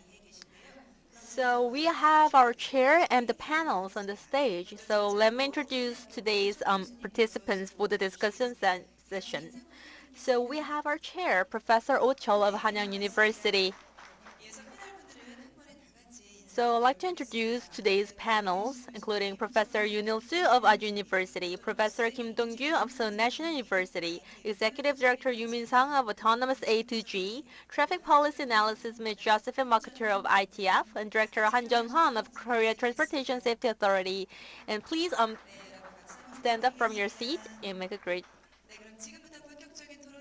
So now we'd like to start today's discussion. So Professor, over to you.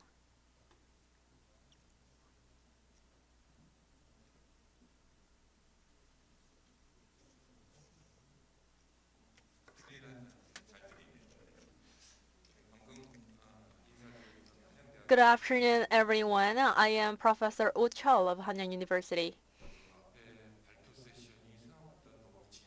So the presentation session was quite serious and very intensive. I was really impressive.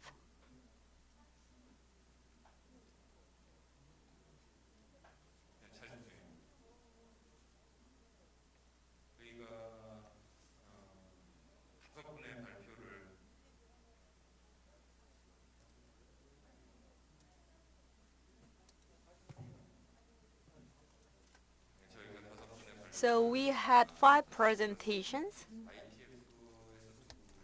We had 2 presenters from ITF and 1 from TS and SK Telecom and the Hyundai Motors, which are the core actors for the new mobility and innovation sectors. So for discussion, it is not to make the approval or the disapproval or the agreement or disagreement, but actually there's no points or the content that we need to disagree or disapprove. So I'd like to have today's discussion sessions to give more comments or make a suggestion for improvement for the previous presentations that we had. So I'd like to invite Professor Dong-gyu Kim at the first panel to make a comment. So Professor Kim is working with the TS to make more developments and improvements for the future mobility industry, and he is really active participant for this sector. Professor Kim, over to you. I am Professor Dong-gyu Kim at Seoul National University, and my major focus is on the transport policies. I am studying the autonomous vehicles and the mass sectors, but today I'd like to focus on the UAM. So I'd like to make a comment and deliver my opinions related with the UAM. At the World Economic Forum held in 2016, the term the fourth industrial revolution was first introduced, and after that, the word mobility became the core idea and the concept for the fourth industrial revolution. As the President Lee of the TS has mentioned from his welcoming speech and the opening speech, mobility means the service industry which is user-centric.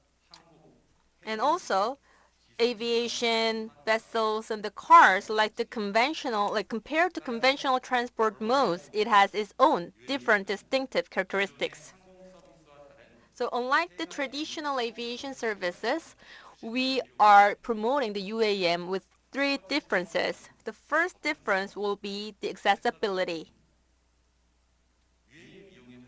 In order to promote the UAM usage, we need to consider accessibility from the origin to the destination. Unlike the previous aviation service, for UAM, we need to consider first and last mile time for the whole moving time. So the ratio between the origin and the destination will really big. In order to improve or to develop competitive UAM service, we have to consider the first mile and the last mile service altogether. In the second difference will be the flexibility. The aviation fleet, the plane itself, can be only depart and arrive only at the airport based on the fixed schedule. However, in terms of the UAM, it can be used by the passengers whenever they want or wherever they want. It should pursue that direction. The second difference is harmony. It's harmonization. In order to make UAM as a new service stably, we need to pursue the harmonization with the existing standards and the policies and regulation as well as the law.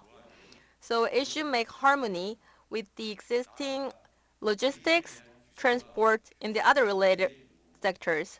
So on top of the existing standards, we need to make the standardization and the enactment in the legislation for the new concept of the connectivities, accessibility, flexibility, and the harmony. All these items should be considered for the structured developments in the pilot project and demonstrations in the legislation and the government system are all required for the UAM service in the future, and I believe that the role of the TS will be huge. Thank you very much.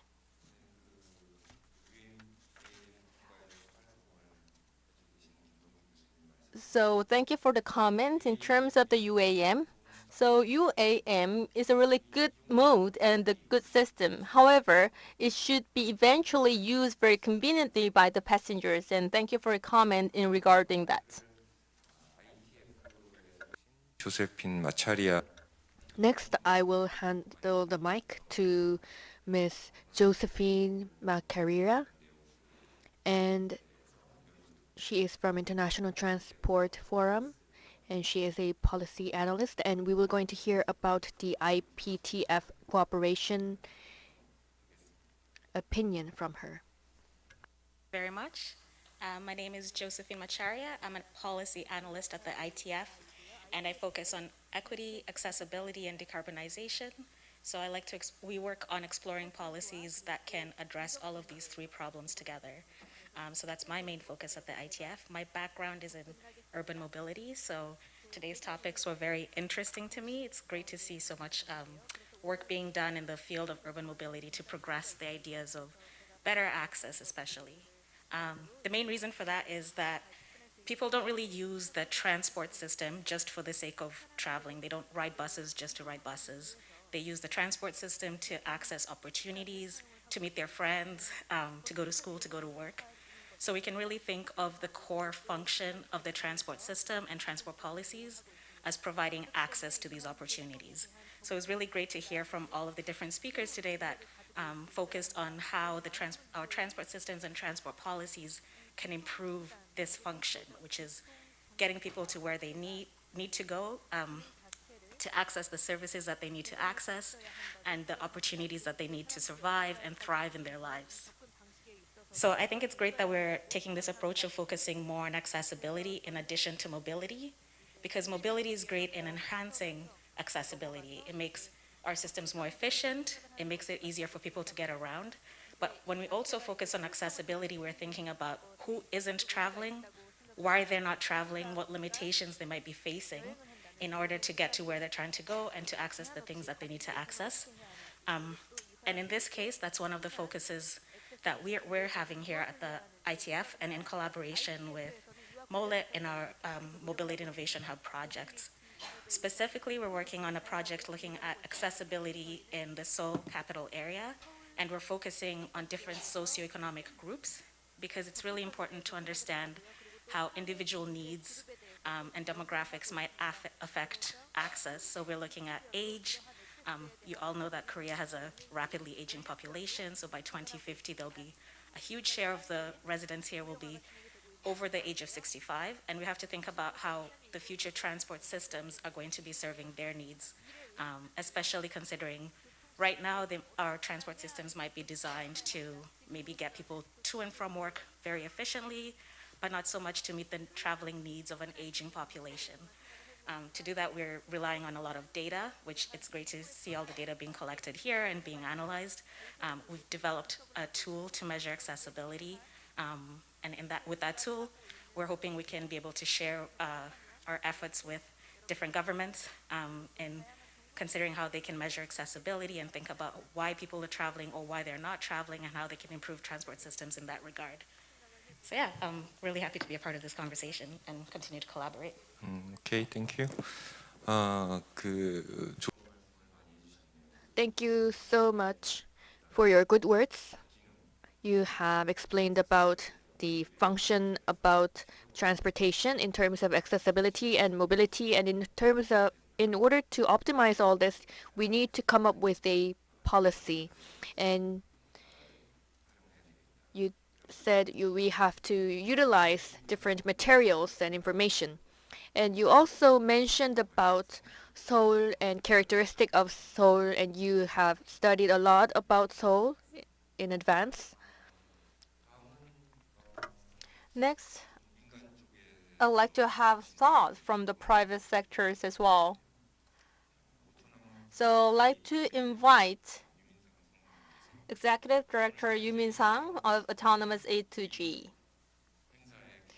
So the keyword for today's conference would be the autonomous vehicles. And actually, he's developing related technology, so I believe that he can give us very useful suggestions in that regard. Good afternoon, everyone. I am Yoo Min-sang from Autonomous A2G. Our company is like driving the longest autonomous driving distance with the most autonomous vehicles. So based on our experience, we can give an advice for the direction for the policy that is required for the industry. So actually, the daily loss of GM Cruise is about 6.9 billion. And actually, the Volkswagen, they closed their ROI after making an investment about 6 trillion Korean won. In last November, the euro and actually made a reduction of the 20% of their human labor. So with this, we can see that making profits is one of the challenge for the AV sectors, because the reason why they cannot make profits yet is there's no safety standards in any countries. It's not only for Korea, but also for the United States and the European nations. That's why we cannot sell the AV to the customers or the consumers. So currently, we have to make profits by utilizing AVs for the utility of the services. So, for example, we can see another companies are making very small amount of profits making their AV for the public services. However, it has a great potential for the future industry, and we believe that the market will grow to the 1,000 trillion Korean won by 2030. So in order to promote this industry, you have to support the industry with great regulations and the laws. By doing so, we can create the ecosystem for the AV very naturally. The legislation is now undergoing by the MOLIT, the Ministry of Land Infrastructure Transportation. Then our goal is the commercialization of the AV by 2025. However, the commercialization will have a lot of challenges. For example, the level 3 AV.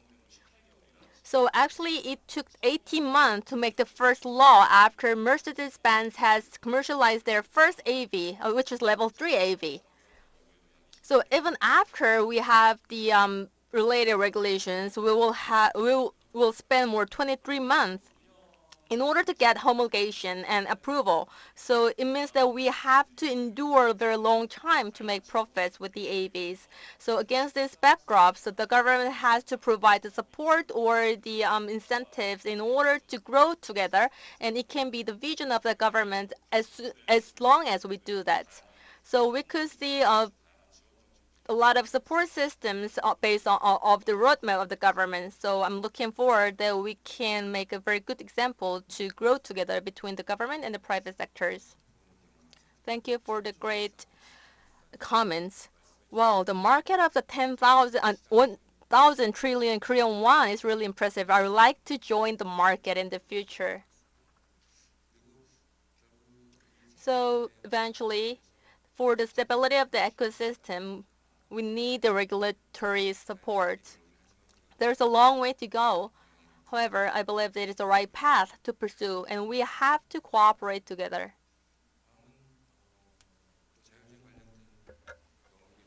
Next, let's move on to Professor Yoon Il-soo from Aju University. First of all, thank you so much for inviting me to this conference. I am very nervous about today's discussion. And today's theme is transition to the mobility era and innovation. And I think I am the right person for this discussion because I am right now working as a professor at Aju University in transportation and system, and I am also working in AI department, and I am planning to teach students related to AI related matters. So overall, autonomous vehicles related projects, with those know-hows that I have gained, I will going to try to provide that will be any information that will be helpful for the future of Korean transportation. And before I came here, I have thought about a lot about transportation and mobility and the difference between transportation and mobility, and I have set some principle. Transport is about moving people or things, and now this transport had changed to mobility. Now, moving is important, but how we move is more important. So, how safe, how cheap, and how convenient is very important. So, I think we should be equipped with a philosophy like mobility. So, I have thought about it, and I have this philosophy in my head. And mobility should be cheap. Mobility should be available at any times, anywhere, and it should be provided at all times. And you may ask, why not safety? Why not environment? Because we already have so many regulations and related regulations related to safety and environment already. And it will be provided more in the future. And if mobility evolves in the future, personally, I hope this can go faster than we think, because faster innovation will be helpful to faster establishment of mobility settlement of mobility. It's because our license plate color had changed from green to white, and now we are also having another color change. And if autonomous vehicle comes in, maybe it won't be easy for the autonomous vehicles to operate because of other vehicles. And we have to calculate not individual cost, but the overall cost. So someday we should flip it all over. So that's why today's conference was very beneficial to me. And about the Miss Raquela Pogi's presentation, that was very meaningful for me because, and I want to add on to her presentation because I want to focus on the national mobility, not individual mobility. Secondly, mobility should be led by industry, but I said it should be cheap, it should be available at any times, anywhere. Then this means that there are roles that the government should take. So overall, there are three phases. First, like Miss Lagela Bogi said, mobility innovation hub. I think this should have more contents. It should have more power because for most countries it is very difficult to have information. If you gather information, related information, and if you share this, this will be helpful to others. My second proposal is I think ITF should come up with mobility guideline because autonomous vehicle guideline that is prepared by some companies can be very impactful to other countries. I think you already know this. So if ITF prepare a guideline, then this will be helpful because already there are many participating countries and this will be very impactful. And if this can be updated regularly, this will be impactful or helpful globally. Third,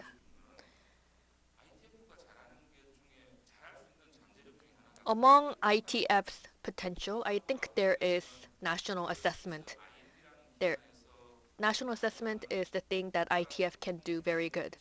Because if you look at the national competitiveness index, countries are very sensitive. There are many countries that are participating ITF. So how much government is flexible, the system is flexible. If this is assessed by ITF, then that will be helpful in terms of accelerating the speed of this process.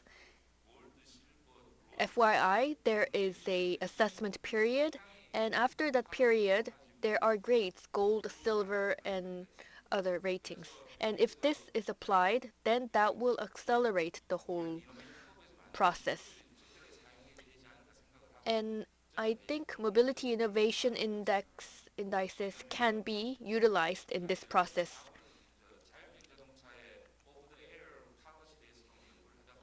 After I had implemented research related to autonomous mobility, there is OTP. OTP regulation was not set by force. It is set based on a certain process. It is very important to furnish with certain index. And government should be preparing the related procedure that can make all of us work flexible. And we have to think and you have to assess if the ecosystem is fully prepared. And by adding political index in this guideline, then it may accelerate the whole process. Lastly,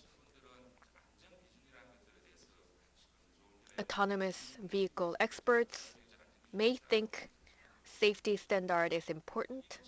You all think it is important.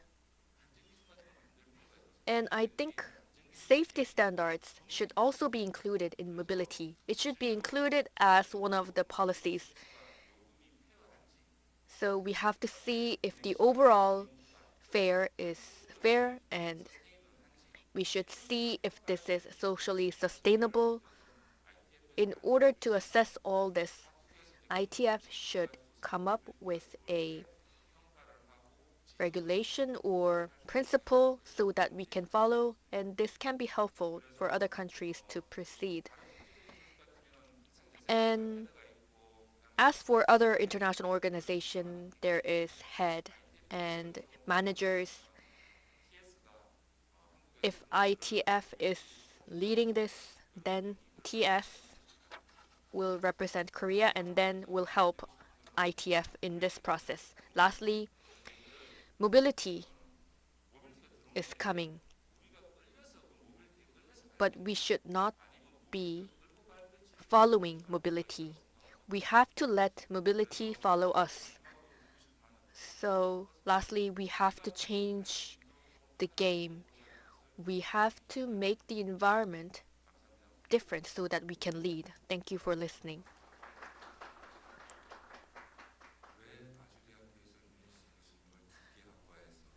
I can see why Aju University want Professor Yoon in 2 different departments.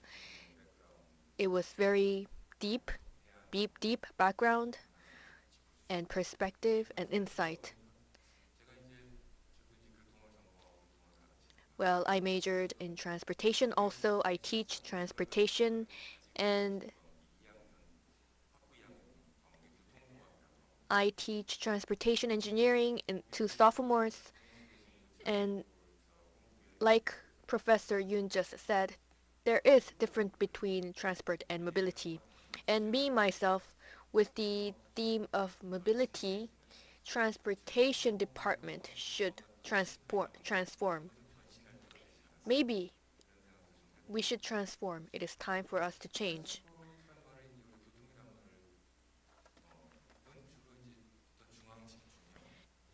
Transport was very centered, very public, but mobility was more individual, more private. So before I teach something to my students, I think I really have to think about this seriously. And Professor Yoon also emphasized the role of ITF, and he also said that it would be nice if the political index can be utilized in this process. Thank you for your words. Next. Next, I'd like to the organizer of today's conference, Director Han Jung-hun of Korea Transportation Safety Authority and Transportation. So I'd like to have his thoughts on today's topic. Good afternoon, everyone. I am Director Han Jung-hun of Korea Transportation Safety Authority, and I'd like to thank everyone who are staying with us at the very late time. So I'd like to make a comments on 2 different topics. So first is about the transport and the DRT. So while I'm working at the TS, I'm working on the mobility, and I'm studying the mobility. So I'd like to share my experiences and impressions, and like to improve the sectors with the government and the regulatory supports. So I'd like to share my thoughts and ideas on this. So at the Korea Transportation and Safety Authorities, so we have very similar experiences because in the past, ubiquitous was a keyword for the future direction of the Korea transport, but now the mobility becomes the mainstream. However, from the government perspective, we like to separate and distribute our resources in a very efficient and effective way. So a lot of local governments like to introduce the mobility services. However, depends on their characteristics of the local environment. There are some places that needs mobility services while others not. So we have to make a clear understanding and identify where needs mobilities, and that's the focus of our study in order to provide materials to improve the policies and the regulations of the government. So in order to do so, we have to collect the sustainable data of the mobility, and it should be shared by the central government and the local government as well as authorities as well. Well, in principle, we can say that, however, actually really hard to pursue, because as we could see the cases from the SK Telecom and the Hyundai Motors, so they're making their efforts based on their communication data and the other use cases. And also we are analyzing all the data from the taxis or other transportation usage, and we're providing those data to the private sectors. However, we need to improve the system by integrating all the data. So for that, by doing so, the governments can improve their regulations. So the government also need to join these movements. And the second sector I'd like to talk about is about DRT. So DRT is a very new mobility concept and mode for the users and passengers. However, DRT is really hard. DRT can be introduced to the regions which is having a hard time to make profits. So in order to make profit by DRT, the government will provide support. However, we are already make a great investment for the public transportation system from the government subsidies. However, we cannot make a clear accessibilities or the approach for the DRT initiatives. And there will be some conflicts between DRT and the conventional transportation services, including taxi service in Korea. So the local government will like to introduce DRT. They are now facing a very hard opposition from the existing service providers, from the taxi drivers or other related companies. So for that, we need to have further discussions with working groups. So this concludes my ideas on today's presentation. And once again, thank you for attending discussion sessions. Thank you very much. Thank you very much for informative insights. Yes, ubiquitous was a very big word and keyword for Korea. So the MOLIT R&D started from 2006 in a mass scale. The first R&D project includes the ubiquitous-based technology. And based on that, transport system based on the ubiquitous was one of the government projects. But actually, the R&D made a very big change with the introduction of the iPhone. I can remember that period. Well, I'd like to add my personal comments. Like 3 weeks ago, until this week,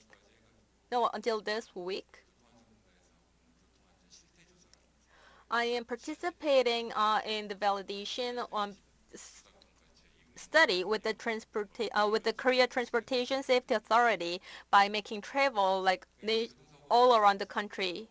So we are studying accident-prone regions in order to provide prevention measures. And one of the interesting things of the study is, so we are providing, the Seoul City is providing the logistics service with AV. So in order to make the system safe, we have to think about the infra and the road environment. So we need to study those sectors. But the infrastructures and the road conditions are actually combined, but there are some conflicting sectors too. Because the Korea Transportation Safety Authority is in charge of the safety related with the people. However, now we need to consider unmanned vehicles and provide measures. So that's why I could see very interesting conflicts for the future mobility service with current regulations in the study. For example, when we make a right turn from the crossroads, so if there's no curve or the curve, the vehicle have to make almost like 90-degree turn. So they can make a very big turn because they cannot make a like 190-degree angle like turn. But those structure is actually very helpful in order to prevent accident between the car and the people. So currently we can see many cases that has not smooth conditions for the turns. But when we introduce the AV to those conditions, I believe the autonomous AV will rather deter the safety for the passengers.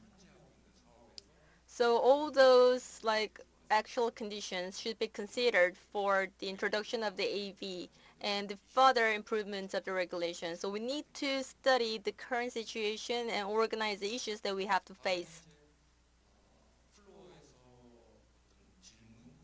And next, we'd like to get questions from the floor.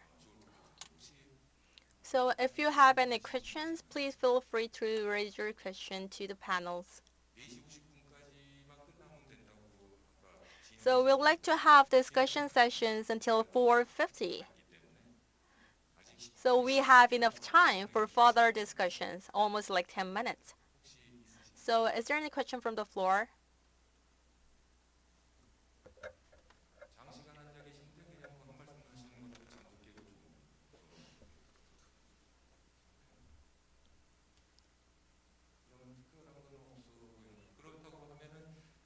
If there's no question,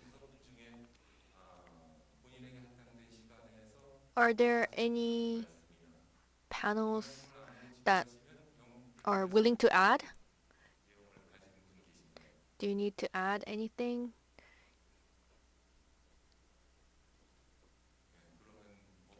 If not, yesterday I learned this toast. Have you heard about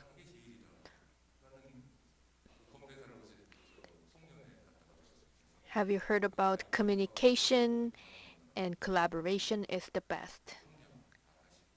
So please communicate and collaborate with your colleagues participating today's event so that we can find a good direction for the future. So this is the end of the discussion.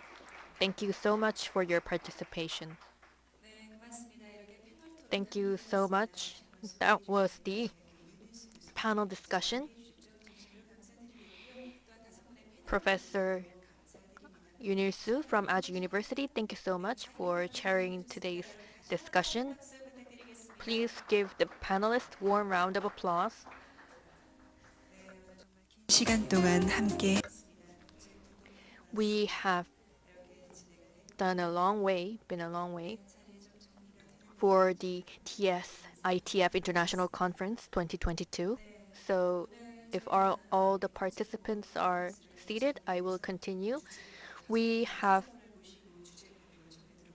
listened to 5 different presentations and also panel discussion in today's conference. In order to cope with transition to the mobility era and innovation, we have thought about and discussed about how we can cope with this situation. And I think this had given us very beneficial time. And thank you so much for participating in today's discussion. This is the end of our conference. Thank you so much for participating in today's event. And I would like to also thank the participants online. And today's TS-ITF International Conference, jointly hosted by TS and ITF, is finished. Thank you so much for joining. I will see you next. 잠시 안내 말씀 May I have your attention, please?